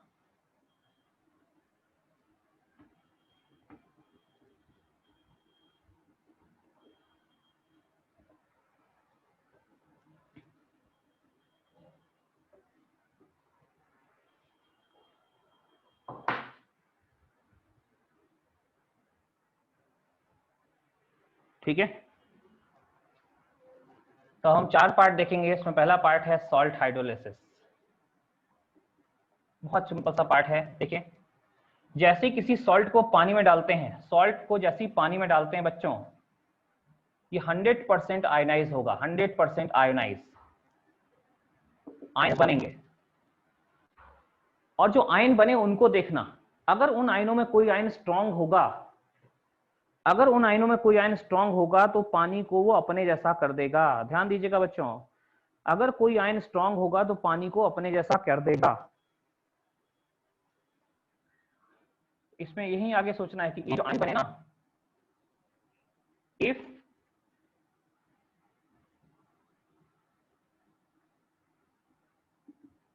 if ions are weak तो क्या होगा, और if any ion is strong, देखो अगर आयन वीक हैं तो बच्चों वो पानी से रिएक्ट नहीं करेंगे, पानी पानी रहेगा, न्यूट्रल है, न्यूट्रल रहेगा। अगर आयन, सारे आयन वीक हैं, जो आयन बने सारे आयन वीक हैं, वीक कैसे पता करोगे? अरे बताया था ना कॉन्जुगेट से। जो आयन है सुखो, वो आयन किसका कॉन्जुगेट है? जिसका कॉन्जुगेट है, ये आयन है हमारे सामने, ये आयन जिसका कॉन्जुगेट है, तो अगर कॉन्जुगेट स्ट्रांग है तो ये वीक है, और कॉन्जुगेट अगर वीक है तो ये स्ट्रांग है। समझ गए? ऐसे पता करेंगे। तो अगर आयन वीक है, वीक कब होगा? जब वो किसी स्ट्रांग का कॉन्जुगेट है। तो यहां पे कहते हैं नो हाइड्रोलिसिस। लेकिन हाँ, अगर आयन स्ट्रांग है तो पानी से रिएक्ट करेगा और पानी को अपने जैसा कर देगा। मतलब आयन अगर स्ट्रांग एसिड है तो पानी को एसिडिक कर देगा। आयन अगर स्ट्रांग बेस है, स्ट्रांग कॉन्जुगेट बेस है, तो पानी को बेसिक कर देगा। आयन अगर स्ट्रांग कॉन्जुगेट एसिड है तो पानी को एसिडिक कर देगा, अगर खुद बेस है तो पानी को बेसिक कर देगा। तो if ion is strong then it reacts with water to give acidic और basic solution, to give acidic और बेसिक सोल्यूशन। और बच्चों इसी को हम लोग बोलते हैं क्या?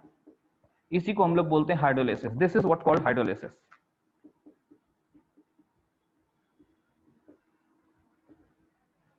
है ना? तो सॉल्ट में मौजूद आयनों में से किसी एक आयन का पानी से रिएक्ट करके पानी का नेचर बदल देना, यही क्या है? यही हाइड्रोलिसिस। ठीक है?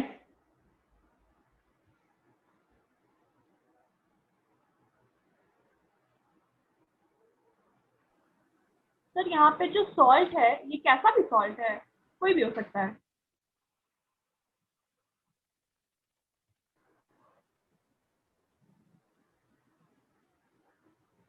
क्या आदिति कुछ बोल रही हो? हाँ सर, यहाँ पे जो हम लोग सॉल्ट लिए हैं ये कोई टाइप का सॉल्ट हो सकता है? हाँ, कोई भी सॉल्ट हो सकता है, एसिडिक, बेसिक, न्यूट्रल, कॉम्प्लेक्स, कोई भी सॉल्ट हो। ठीक है? बस उसका आयन देखना, आयन कैसा है, उस आयन को हम डील करेंगे। चलिए देखते हैं कुछ एग्जांपल। हाइड्रोलिसिस बच्चों हम देखो 4 बेसिक टाइप पढ़ेंगे और फिर उसके बाद नोट में हम कुछ कॉम्प्लेक्स हाइड्रोलिसिस देखेंगे। कॉम्प्लेक्स हाइड्रोलिसिस मतलब होगा कि वो बहुत कुछ कर सकता है, एम्फोटेरिक टाइप कुछ हो सकता है ना?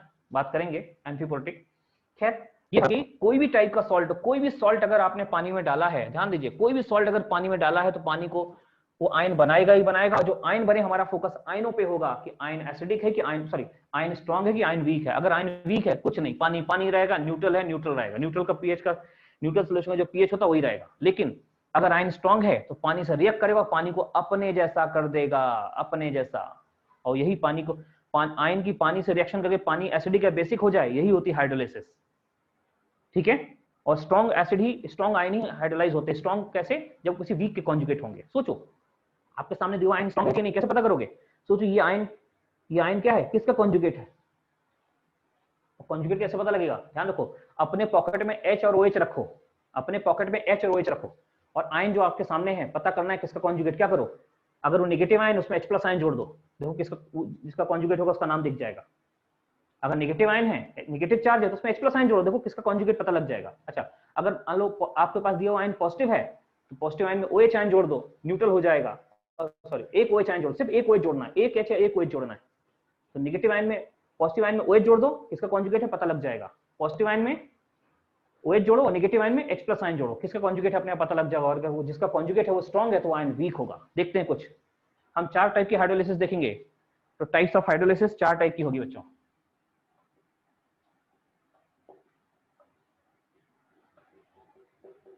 पहला, strong acid strong base, salt of strong acid strong base का hydrolysis, salt of strong acid and strong base. दूसरा, सॉल्ट ऑफ स्ट्रांग एसिड या स्ट्रांग एसिड वीक बेस। तीसरा, hydrolysis of salt of weak acid strong base, और आखिरी में दोनों week acid weak base. ठीक है? ये 4 टाइप के हाइड्रोलिसिस हम देखने जा रहे हैं। Let us start with first one. पहली वाली हाइड्रोलिसिस शुरू कर रहे हैं हम लोग।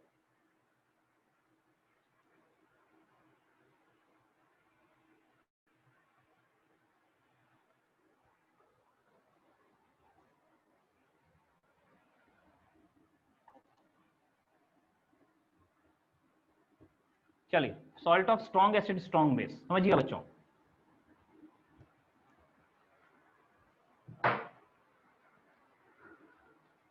सॉल्ट ऑफ, पहला है salt of strong acid and strong base. देखो तो एक आइडिया ले लेते हैं कि HCl और NaOH, हमको पता है ये स्ट्रॉन्ग एसिड है, ये स्ट्रॉन्ग बेस है, इससे जो बनेगा NaCl और वाटर। तो बच्चों ये जो है सॉल्ट ऑफ स्ट्रॉन्ग एसिड और स्ट्रॉन्ग बेस है, ये माइंड में रख लेना, ठीक है। पहली बात यहां समाप्त होती है। दूसरी बात,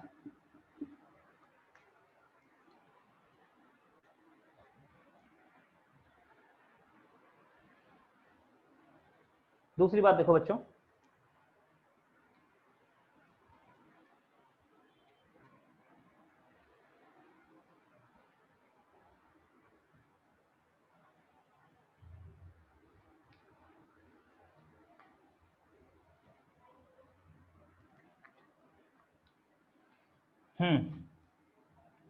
हमने क्या किया, हम ये सॉल्ट लेके आए, हम NaCl लाए, हम इसकी हाइड्रोलिसिस करने जा रहे हैं। हम NaCl लाए, हमने इसको पानी में डाला, ये तुरंत सारे आयनोड 100% आयनाइज होगा। और हमने कहा चलिए पता करते हैं कौन सा आयन हाइड्रोलाइज होगा। तो हमने कहा हमारे पॉकेट में H और OH हैं, जोड़ देंगे पता हो जाएगा। तो Na प्लस है, पॉजिटिव है, इसमें OH जोड़ो, पॉजिटिव आयन OH माइनस जोड़ो, देखो OH जोड़ोगे तो बना देगा NaOH। तो आपको अच्छा, ये तो NaOH का कॉन्जुगेट है ना, स्ट्रॉन्ग बेस का कॉन्जुगेट है तो वीक होगा। बेस का कॉन्जुगेट है तो कॉन्जुगेट एसिड होगा लेकिन वीक होगा। और बच्चों अगर वीक है तो हाइड्रोलाइज नहीं होगा, यानी ऐसा ही रहेगा। इसी प्रकार से Cl, निगेटिव आयन में H जोड़ो, H जोड़ते यहाँ पे H जोड़ोगे तो Cl हो जाएगा, नहीं ये एसिडिक कॉन्जुगेट है तो कॉन्जुगेट बेस होगा। और बच्चों क्योंकि ये स्ट्रॉन्ग है इसलिए वीक होगा, और ये वीक होगा तो ये भी हाइड्रोलाइज नहीं होगा।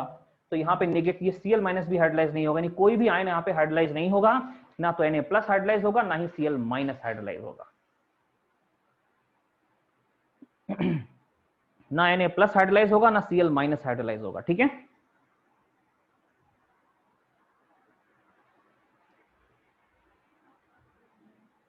तो अल्टीमेटली क्या बोलेंगे, स्ट्रॉन्ग एसिड स्ट्रॉन्ग बेस का जो सॉल्ट होता है, उधर रख दीजिए, स्ट्रॉन्ग एसिड और स्ट्रॉन्ग बेस का जो सॉल्ट होता है उसमें दोनों आयन वीक होते हैं, क्योंकि इसमें strong acid conjugate, sorry strong acid conjugate weak होगा, weak acid weak strong base का कॉन्जुगेट भी होगा। स्ट्रॉन्ग एसिड का कॉन्जुगेट वीक बेस हाइड्रोलाइज नहीं, स्ट्रॉन्ग बेस का कॉन्जुगेट वीक एसिड हाइड्रोलाइज नहीं होगा। तो दोनों आयन फालतू हैं, और जो आयन हाइड्रोलाइज नहीं होते हैं उनको स्पेक्टेटर आयन बोलते हैं, स्पेक्टेटर। तो these ions are spectator ion, spectator ion, right. ये आयन स्पेक्टेटर आयन है और कोई भी आयन हाइड्रोलाइज नहीं होगा। इसका मतलब स्ट्रॉन्ग एसिड स्ट्रॉन्ग बेस का सॉल्ट हाइड्रोलाइज नहीं होता है। जब हाइड्रोलाइज नहीं होगा तो पानी में डालोगे तो पानी पानी रहेगा, यानी न्यूट्रल है, न्यूट्रल रहेगा। उसका pH pKw/2 है, pKw/2 रहेगा, है ना, या 25 डिग्री सेल्सियस 7 है, 7 रहेगा। क्लियर सबको ये बाकी, लेकिन बाकी तीनों में हाइड्रोलाइसिस होती है, बहुत इंटरेस्टिंग पार्ट है, बाकी तीनों में हाइड्रोलाइसिस होगी। लिखिए जरा पार्ट बी,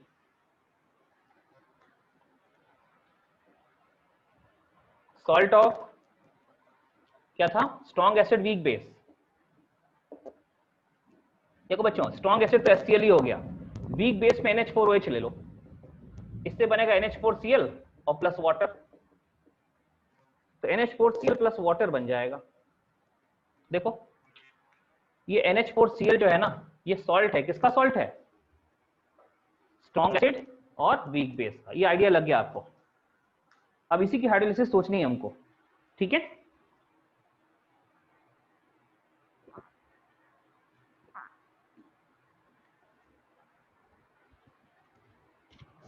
देखो बच्चों इसका लिखना है, स्क्रीनशॉट ले लो, उसको हटा रहे हैं इधर से। हाँ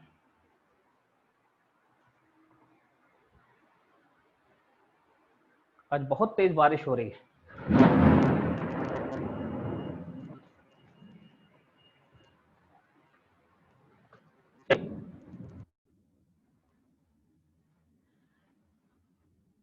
देखिए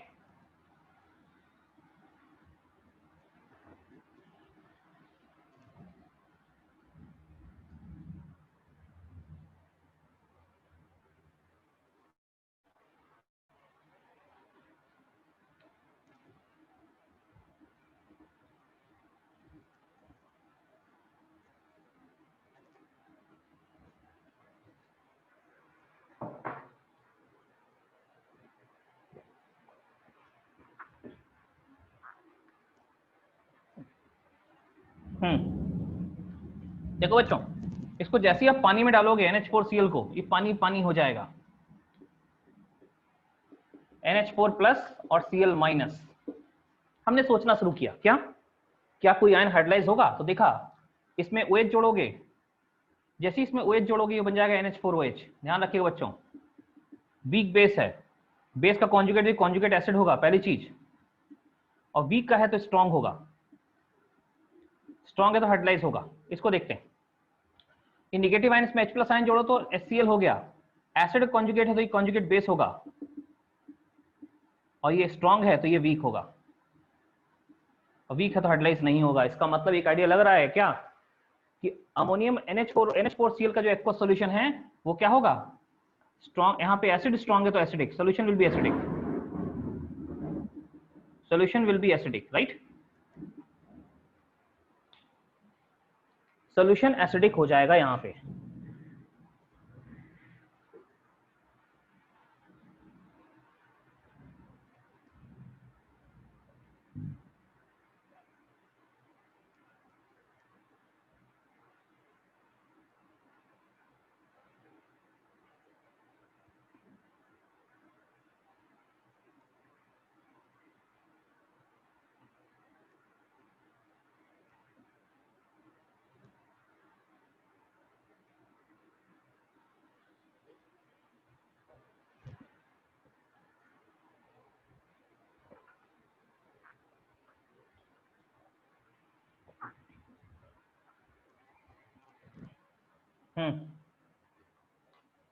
अब देखो बच्चों, कौन हाइड्रोलाइज होगा, ये कैसे होगा, ध्यान दीजिएगा। Second point,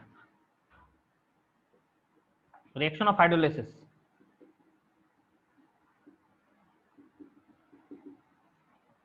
reaction of hydrolysis में ध्यान दो, अमोनियम आयन हाइड्रोलाइज होगा किससे रिएक्ट करके, पानी के साथ। रिएक्ट करा दो, पानी से कैसे रिएक्ट करेगा, देखो पानी एक्सेस में है, लार्ज अमाउंट में, एक्सेस में। अच्छा, एक्सेस में है तो ये कांस्टेंट रहेगा ऑलमोस्ट। ये पॉजिटिव है, अरे पानी के अंदर दोनों आयन छुपे हुए हैं, कौन से, H और OH। पानी में ऐसा है H+ और OH-। तो ये पॉजिटिव आयन है, ये पॉजिटिव इसके नेगेटिव को अपने से जोड़ लेगा, पॉजिटिव इसके नेगेटिव को जोड़ लेगा, क्या बनाएगा, NH4OH। NH4 और पानी का OH इससे अटैच हो गया बच्चों, पानी इससे ये अटैच हो गया तो H+ रिलीज हो गया।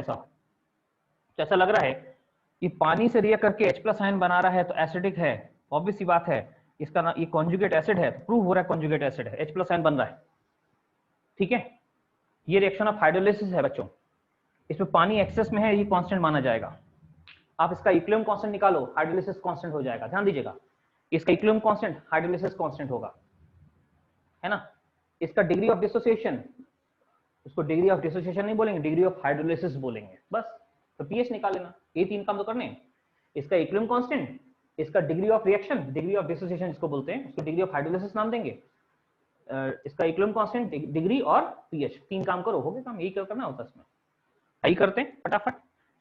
देखो जरा ध्यान दो बच्चों, शुरू में ये क्या है, ये C है, ये एक्सेस में है, ये 0 0, ये 0, लेकिन ये शुरू की बात है। जैसे ही हाइड्रोलाइसिस पूरी होगी, ये C में से C अल्फा जाएगा, ये C अल्फा और C अल्फा बने। तो बच्चों यहाँ पे अल्फा नहीं बोलते हैं, अल्फा की जगह H बोलते हैं, small h, degree of hydrolysis. इसको H कर देंगे, CH CH CH, काम वही है अल्फा जैसा ही, लेकिन CH बोल देते हैं। और अब एक काम करो, आप लोग इसका इक्विलिब्रियम कांस्टेंट निकाल लो, इसका H निकाल लो और इसका pH निकाल लो, ये तीन काम करने हैं हमको। तो थर्ड पॉइंट में हम हाइड्रोलाइसिस कांस्टेंट निकालेंगे, इक्विलिब्रियम कांस्टेंट इसका, हाइड्रोलाइसिस कांस्टेंट इसको बोलते हैं KH, है ना।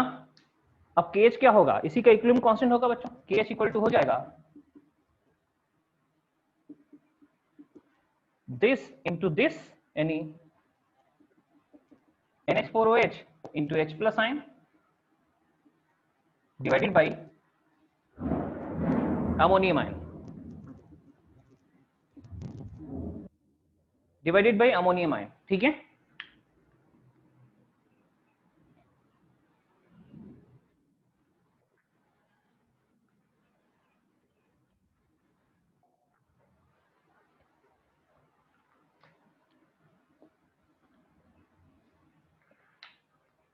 बच्चों ये हाइड्रोलिसिस कांस्टेंट है, ठीक है ना। अब क्या है ना, यहाँ पे भी अमोनियम आयन है तो ये फॉर्मूला है, कोई दूसरा आयन होगा तो दूसरा फॉर्मूला बनेगा, बिल्कुल। क्या ऐसा हो सकता है कि केएच का फॉर्मूला आयन इंडिपेंडेंट हो जाए? बिल्कुल हो सकता है, केएच का फॉर्मूला आयन इंडिपेंडेंट हो सकता है, वही याद रखना, वो आपने याद भी किया होगा, फिर भी एक बार रिकॉल कराते ध्यान दीजिएगा। कैसे? ये इसका केएच आ गया, केएच है क्या इस हाइड्रोलिसिस, उसमें पानी क्यों नहीं रखा बच्चों? पानी इतना लार्ज अमाउंट में है कि ये थोड़ा बहुत पानी इसमें से निकल रिएक्ट भी कर जाएगा तो टोटल अमाउंट में कोई फर्क नहीं पड़ेगा। तो याद है पानी वाटर केस में कल हमने क्या किया था, पानी की कॉन्सेंट्रेशन लगभग कांस्टेंट थी तो उसको हमने लिखा ही नहीं था। उसी प्रकार यहाँ पे हमने पानी नहीं लिखा कि पानी लगभग कांस्टेंट है, वो कांस्टेंट इसके अंदर ऑलरेडी इंक्लूडेड होगा। अच्छा खैर, इसमें से आयन इंडिपेंडेंट करना है तो लिखो कौन वीक है यहाँ पे, एज बेस इज वीक, जो वीक है उसका के भी लिख लो। बेस वीक है तो NH4OH है बेस, इसका के भी लिख दो बस, NH4 प्लस और OH माइनस, क्योंकि इसमें बेस वीक है ना, केवल वीक बेस, तो इसका के भी लिखोगे NH4 प्लस OH माइनस और बच्चों NH4OH। ये क्वेश्चन 2 हो गई। ये हाइड्रोलिसिस की रिएक्शन का इसका इक्विलिब्रियम कांस्टेंट था और ये जो वीक है उसका इक्विलिब्रियम कांस्टेंट लिख दिया ना, दोनों को मल्टीप्लाई कर दो, देखो ये KH का फॉर्मूला आयन इंडिपेंडेंट हो जाएगा। इक्वेशन 1 इंटू इक्वेशन 2 करो,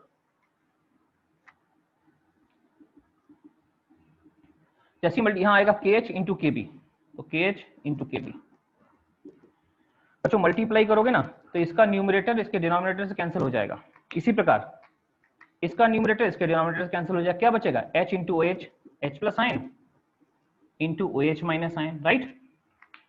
और इसी को हम क्या बोलते हैं KW। तो हमारे पास आ गया KH इक्वल टू, देखिए बच्चों KH इक्वल टू KW और अपॉन KB। जो देखिए आयन इंडिपेंडेंट होगा, कोई भी आयन हो, स्ट्रॉन्ग एसिड वीक बेस के सॉल्ट पे कोई भी आयन हो, फॉर्मूला ये होगा KW अपॉन KB। बहुत आसान फॉर्मूला है, याद रखिएगा। स्ट्रॉन्ग एसिड वीक बेस के सॉल्ट में जो जो पॉइंट में डिस्कस कर रहा हूं, इसका अगले वाला जो पार्ट सी होगा जहां पे ये स्ट्रॉन्ग होगा ये वीक होगा, आपको ऐसे ही डिटो करते हुए वहां लास्ट तक पहुंचना मेरे साथ, ठीक है। केबी आ गया ना, केबी क्लियर सबको? अच्छा बच्चों, अगर केबी क्लियर है तो अगले पार्ट पे हम क्या करेंगे, अगले पार्ट में हम इसका ये डिग्री ऑफ हाइड्रोलिसिस H निकालने जा रहे हैं। तो फोर्थ पार्ट लिखिए, fourth part degree of hydrolysis H, hydrolysis ना, H निकालना है। कैमरा थोड़ा उधर कर देता हूं, देखिएगा।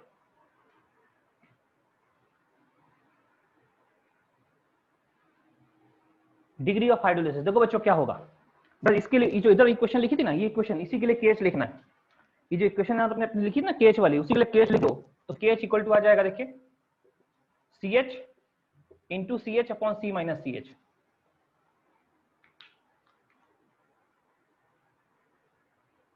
बच्चों ये फॉर्मूला लिखना है, इसका KH लिखो, इसका इक्विलिब्रियम कांस्टेंट क्या होगा, this into this upon this, वही ना करो, CH into CH upon C minus CH करके देखो, वही मैंने उधर किया हुआ है ना। आ गया KH, और बच्चे यहां से खाली निगलेक्शन करके H निकालना है बच्चों। तो यहां पे आ जाएगा ऊपर नीचे से CH स्क्वायर और माइनस H, है ना। H को निगलेक्ट कर दो बच्चों, आपको अगर H जो है वो बहुत छोटा होगा, H बहुत छोटा होगा, H को निगलेक्ट कर दो, H is very much less than 1, generally ऐसा ही होता है। तो ऐसे केस में सीधे बचेगा CH स्क्वायर, तो यहां से आप सीधे H निकालो, क्या आएगा root of KH by C। बच्चों ये तो ओस्टवाल्ड एडिशन लॉ टाइप ही आ गया ना, ये तभी वैलिड होगा कब, valid if H comes less than 0.05, जैसा कि ओस्टवाल्ड एडिशन लॉ में था, उसी टाइप का हो गया।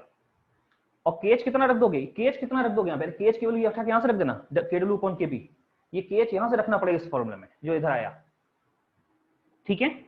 डिग्री ऑफ हाइड्रोलिसिस लिख लिया, और बच्चों लास्ट में pH लिखना है, pH तो आपको दिख रहा होगा pH लिखने, H plus ion equal to CH लिखो, pH आ जाएगा। तो लास्ट में पांचवा पॉइंट हम pH लिखने जा रहे हैं, पांचवा पॉइंट pH लिखने जा रहे हैं, pH। तो pH हो जाएगा, पहले H प्लस आयन निकालो, CH के बराबर है ये H plus ion equal to क्या है CH, यहां से देखो आप H की वैल्यू उठा के ये रख दो वाली ऊपर वाली, तो H रखोगे तो C और यहां रखोगे KH बाई C। ये अंदर जाएगा तो बचेगा रूट ऑफ सी टू के एच।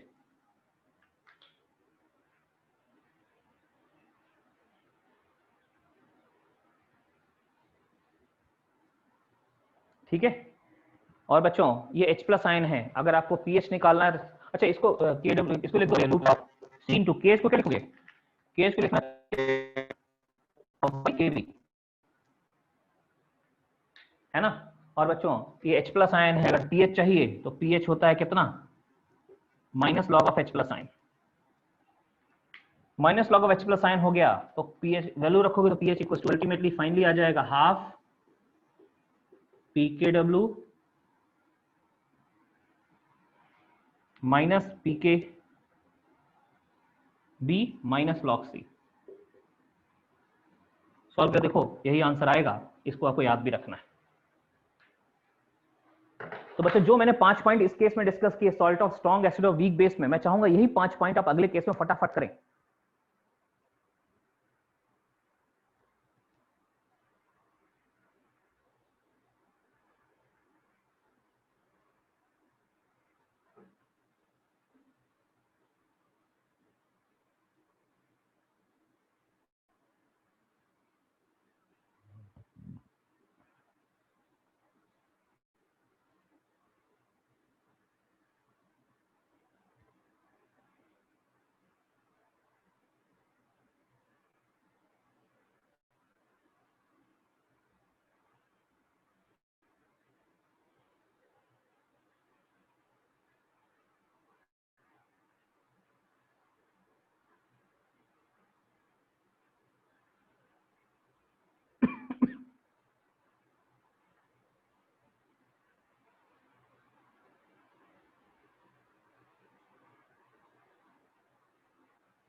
बच्चों इसका अगला वाला पार्ट एक बार ट्राई कर लो फटाफट, सारे फॉर्मूले ऐसे डिराइव कर लो, अच्छा लगेगा आपको भी। वहां पे एक काम करना, वहां पे आप जैसे हमने यहाँ जो लिया है ना HCl NH4OH, अगला वाला क्या है, अगले में हमको बेस वीक लेना है, स्ट्रॉन्ग और बेस स्ट्रॉन्ग लेना है, तो बेस NaOH ले लेना, सोडियम हाइड्रोक्साइड और एसिड एसिटिक एसिड करके देखो, सोडियम एसिटेट बनेगा। और सोडियम एसिटेट के बारे में ऐसे ही सब कुछ सोचना, सब कुछ स्टेप बाय स्टेप करो, एक एक चीज जल्दी से।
देखो बच्चों, कल हम इस पे जो क्वेश्चंस के बाद करेंगे, इसके बाद हम इससे क्वेश्चंस करेंगे, क्योंकि ये भी क्या है ना, अभी हमने सिर्फ सिंपल सॉल्ट देखा, खाली सॉल्ट हाइड्रोलाइज कैसे हो रहा है ना।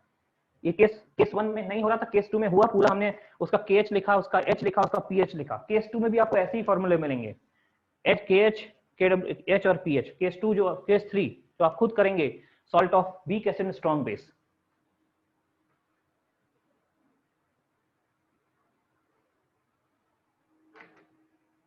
अगला जो केस है उसमें आपने करना क्या था, पार्ट सी जो है, पार्ट सी, उसमें आपने यहाँ पे इसको वीक कर देना था और इसको स्ट्रॉन्ग कर देना। सोचो जरा, सारा यही पॉइंट आपको करना था और आपको आइडिया लग जाएगा कोई सॉल्ट जो है उसका एक्वा सॉल्यूशन एसिडिक होगा, बेसिक होगा, न्यूट्रल होगा।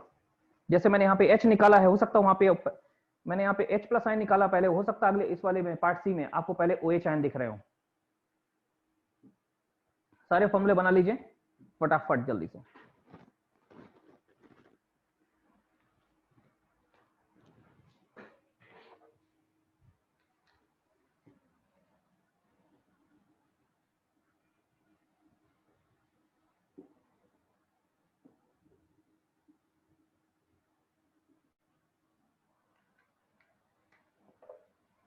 सपोज कोई वीक एसिड यानी एसिटिक एसिड ले लिया आपने, स्ट्रॉन्ग बेस यानी NaOH ले लिया, इससे बन गया सोडियम एसीटेट CH3CONA, राइट। आपको मिला CH3CONA, पानी में जैसे ही डालोगे बच्चों ये पूरा आयनों में टूट जाएगा, क्या बनाएगा, एसीटेट आयन और सोडियम आयन। ये किसका कॉन्जुगेट है, H+ आयन जोड़ो तो NaOH का। स्ट्रॉन्ग बेस का कॉन्जुगेट है तो ये पहले तो कॉन्जुगेट एसिड होगा और वीक होगा, तो हाइड्रोलाइज नहीं होगा। इधर देखिए, नेगेटिव आयंस में H+ आयन जोड़ो तो बनता है एसिटिक एसिड, इसका मतलब एसिटिक एसिड का कॉन्जुगेट है। एक एसिड का कॉन्जुगेट खुद तो कॉन्जुगेट बेस होगा, पहली चीज। वीक एसिड का कॉन्जुगेट है, खुद स्ट्रॉन्ग होगा तो पानी को अपने जैसा, यानी खुद बेस है तो पानी का नेगेटिव आयन है, पानी में मौजूद H को अपने से अटैच कर लेगा, पानी का H से अटैच हो जाएगा, देखिए ऐसे, तो CH3COH, पानी का H अटैच हो गया और OH आयन अलग निकल गया।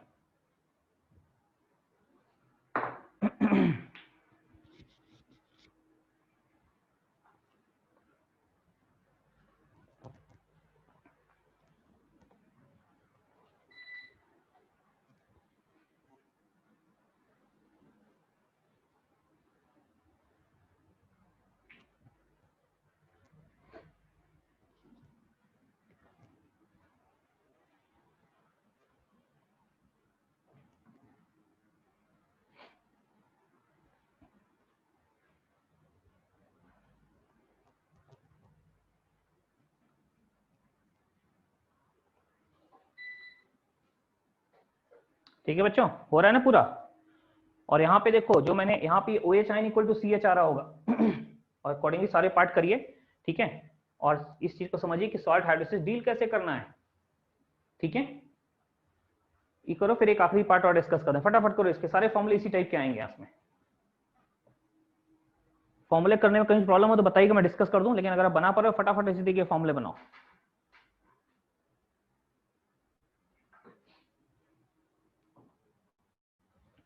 KH इसके लिए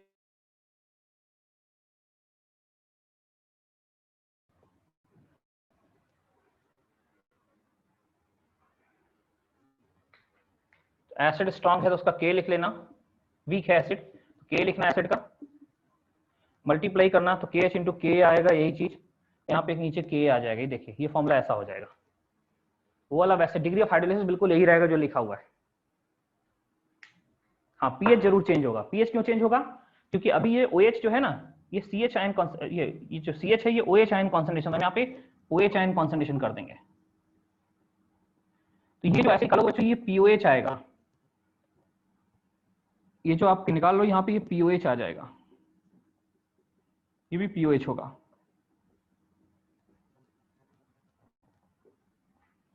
बच्चों ये POH होगा और फिर आप क्या करोगे, आप यूज करना pH plus POH equal to pKw होता है, इसमें POH उठा के यहाँ रख देना, अपने आप pH निकल आएगा। देख लो, थोड़ा नहीं दिख रहा होगा बोर्ड का वो पार्ट, मैं घुमा देता हूँ हल्का सा, देखिए वही सब कुछ वैसा ही है। देन क्या होगा आप देख लो एक बार। जब भी पानी में किसी सॉल्ट को डालोगे तो पानी पानी होगा, बने हुए आयनों को चेक करो कहीं कोई आयन स्ट्रांग तो नहीं, जैसे ही कोई आयन स्ट्रांग होगा वो तुरंत 100% आयनों में टूटेगा।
अच्छा बच्चों एक काम करो, देखो उधर ये तो हो गया सबको, ठीक है सबने कर लिया या मैं करूं पार्ट सी?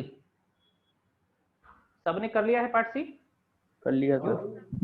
हाँ सर अब देखो पार्ट सी कर लिया, पार्ट डी थोड़ा डिफरेंट है। क्यों? वीक एसिड वीक बेस का सॉल्ट है, दोनों आयन वीक होंगे, दोनों आयन हाइड्रोलाइज होंगे। अब जब अभी तक क्या था, अभी तक एक आयन हाइड्रोलाइज होता था, या तो जैसे इसमें दोनों, इसमें सिर्फ ये आयन हाइड्रोलाइज हो रहा है, इससे पहले वाले में कोई दूसरा आयन हाइड्रोलाइज हो, लेकिन अगला केस आखिरी केस में दोनों आयन हाइड्रोलाइज होंगे, कटायन भी एनायन भी। अब दोनों होंगे तो जो ज्यादा होगा वो गवर्न करेगा पूरी रिएक्शन को, जो ज्यादा हाइड्रोलाइज होगा वो रिएक्शन को गवर्न करेगा, है ना। आइए लास्ट वाला केस देख लेते हैं। देखिए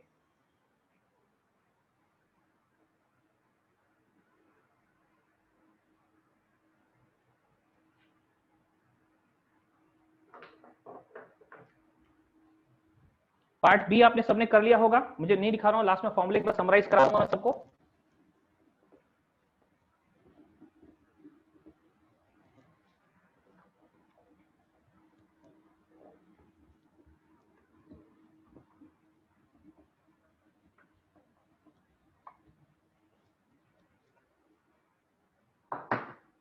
देखिए बच्चों लास्ट केस है, लेकिन लास्ट केस की नेक्स्ट क्लास भी हम लोग हाइड्रोलाइसिस पे ही बात करेंगे। हाइड्रोलाइसिस पूरा नहीं हुआ अभी, इसके क्वेश्चन करने के लिए हमें थोड़ी सी नॉलेज और चाहिए, ठीक है। एक लास्ट केस और कुछ और नोट, तो लास्ट केस डिस्कस कर देता हूं आज, नोट्स मैं अगली क्लास में डिस्कस करूंगा। देखिए जरा, hydrolysis salt of weak acid and weak base.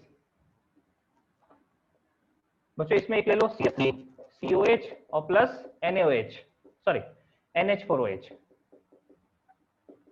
इससे बन जाएगा अमोनियम एसीटेट CH3CONH4 और प्लस वाटर।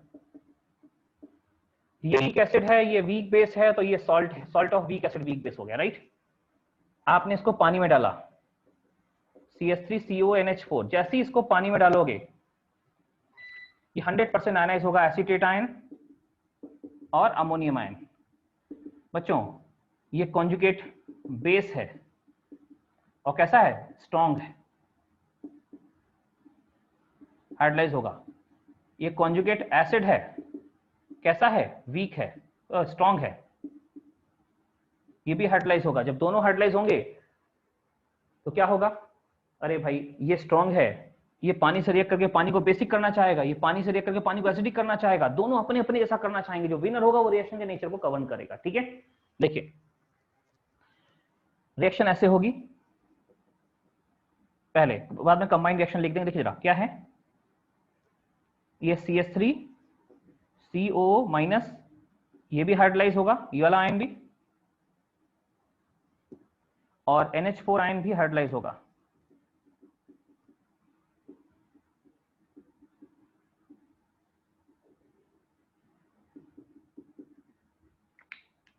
ये भी पानी से रिएक्ट करेगा, पानी का H इससे जुड़ जाएगा, OH अलग हो जाएगा, इस सॉल्यूशन को बेसिक करना चाहेगा। ये भी पानी से रिएक्ट करेगा, पानी का OH इससे जुड़ जाएगा, H+ अलग हो जाएगा, पानी को एसिडिक करना चाहेगा। अब अगर पहली रिएक्शन डोमिनेट की, सॉल्यूशन बेसिक हो जाएगा, दूसरी रिएक्शन डोमिनेट की, सॉल्यूशन एसिडिक हो जाएगा। तो यहाँ पे दोनों तरीके का सॉल्यूशन हो सकता है, एसिडिक भी और बेसिक भी। कौन रिएक्ट, ठीक है। अब इन दोनों की कंबाइंड रिएक्शन जब लिखते हैं, कंबाइंड रिएक्शन बच्चों, दोनों की कंबाइंड रिएक्शन लिख देते हैं, तो कंबाइंड रिएक्शन ऐसी हो जाएगी। देखो कैसे, ऐड कर देना, ऐड कर दोगे, ऐड करने पे क्या होगा ये H और OH मिलकर वाटर बना देंगे, है ना, ये दोनों मिलकर वाटर बना देंगे, और एक वाटर इधर से और एक वाटर इधर से कैंसिल हो जाएगा। ठीक है, अगर दोनों बराबर हैं तो नेट में तो सॉल्यूशन न्यूट्रल, लेकिन अगर ये डोमिनेट किया तो OH आयन कुछ बच जाएंगे, और ये डोमिनेट किया तो H+ आयन कुछ बच जाएंगे, जो बच गया वो सॉल्यूशन नेचर गवर्न करेगा। अच्छा, जोड़ोगे तो ऐसा लिखेंगे, कंबाइंड रिएक्शन ऐसी होगी, देखो CH3 CONH NH4 plus, combined reaction लिख रहे बच्चों में इसको, और प्लस वाटर,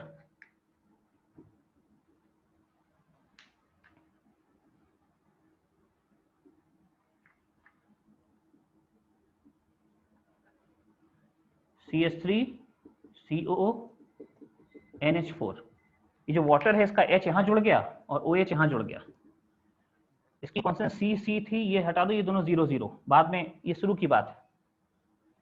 और जब इक्विलिब्रियम आएगा तो बच्चों ध्यान देना, इक्विलिब्रियम आने पे इस C में से CH जाएगा, ये भी CH जाएगा, ये CH बनेगा और ये CH बनेगा, देख लो बन गया CH। ठीक है ना, ये कंबाइंड रिएक्शन हो गई। इस रिएक्शन का इक्विलिब्रियम कांस्टेंट ही हाइड्रोलिसिस कांस्टेंट होगा, इसका इक्विलिब्रियम कांस्टेंट हाइड्रोलिसिस कांस्टेंट होगा, लिख लेंगे भी कैसा होगा। फिर इसका H निकालेंगे और pH निकालेंगे।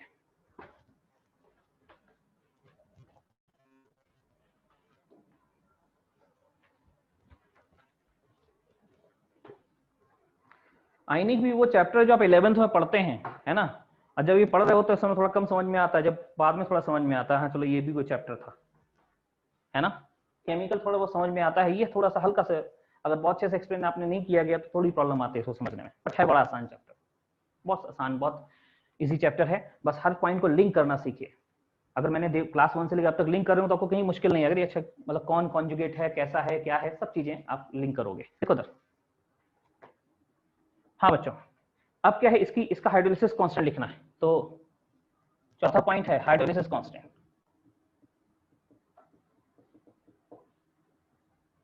KH, आप KH लिख लो, ये इक्वेशन 1 बना लो। इसके लिए क्या होगा, this into this upon this into this, पानी एक्सेस में, इक्वेशन 1 KH आ गया। फिर क्या करोगे, तो एज एसिड इज वीक तो इसका K लिख लो, K, इक्वेशन 2 बना लो। यहां बेस भी वीक है, as base is also weak. बच्चों बेस का K भी लिख ली, देखो बेस जो है उसकी इक्वेशन को K भी लिखो, इक्वेशन 3, और तीनों को मल्टीप्लाई कर दो, equation 1 into equation 2 into equation 3, आप करके देखो जल्दी, तो सीधे आ जाएगा KH इक्वल टू KW और अपॉन K इंटू KB। देखो बच्चों नीचे दोनों आ गए, K दोनों वीक हैं, दोनों आ गए, ये रहा KH का फॉर्मूला। आप लोग कर सकते हैं, फटाफट किया होगा बहुत से लोगों ने। तो सीधे K का इक्वेशन, KB का इक्वेशन लिखिए, एसिड का K लिखो, उसका इक्वेशन KB लिखो, तीनों को मल्टीप्लाई कर दो, KH जो आएगा KW upon K into KB आएगा। KH का फॉर्मूला आयनों के नाम से इंडिपेंडेंट आ गया। और इसके बाद हमको लिखना क्या है, इसके बाद हमको लिखना है वही hydrolysis constant H, degree of hydrolysis. छठे पॉइंट में, पांचवें पॉइंट में degree of hydrolysis, degree H कितना होगा, तो H आ जाएगा, तो यहीं से आएगा क्या, CH into CH upon C minus CH और C minus CH, CH into CH, C minus CH और C माइनस CH, है ना। तो तो C कैंसिल होगा तो H इक्वल टू आ जाएगा H upon H upon 1 minus H और इसका होल स्क्वायर, ये KH आ जाएगा। देखो बच्चों KH आ रहा है हमारे पास, ये है ना। अब क्या करो, या तो यही फॉर्मूला रखो, यहां सीधे H निकाल लो, बेसिक तो यही है, दोनों साइड रूट कर दो, रूट करके निकाल लो, तो root of KH equals to H upon 1 minus H आ जाएगा। ठीक है,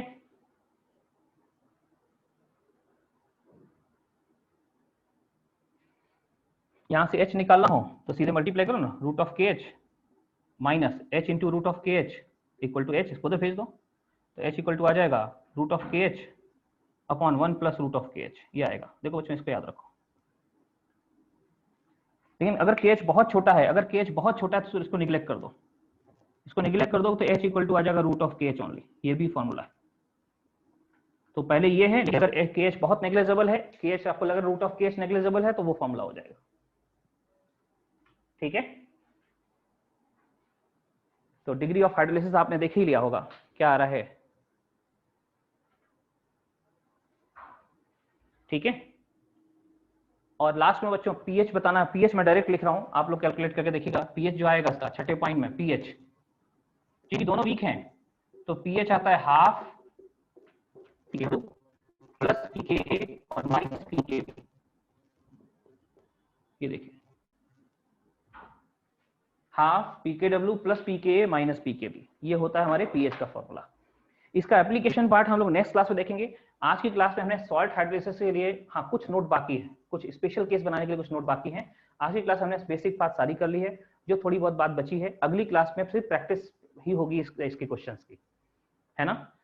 तो ध्यान रखिएगा, सॉल्ट हाइड्रोलिसिस की प्रैक्टिस अगली क्लास में जो भी क्लास होगी उसमें। ठीक है, थैंक यू बच्चों, अटेंडेंस बना दीजिए सभी लोग। Thank you sir. ओके बच्चों।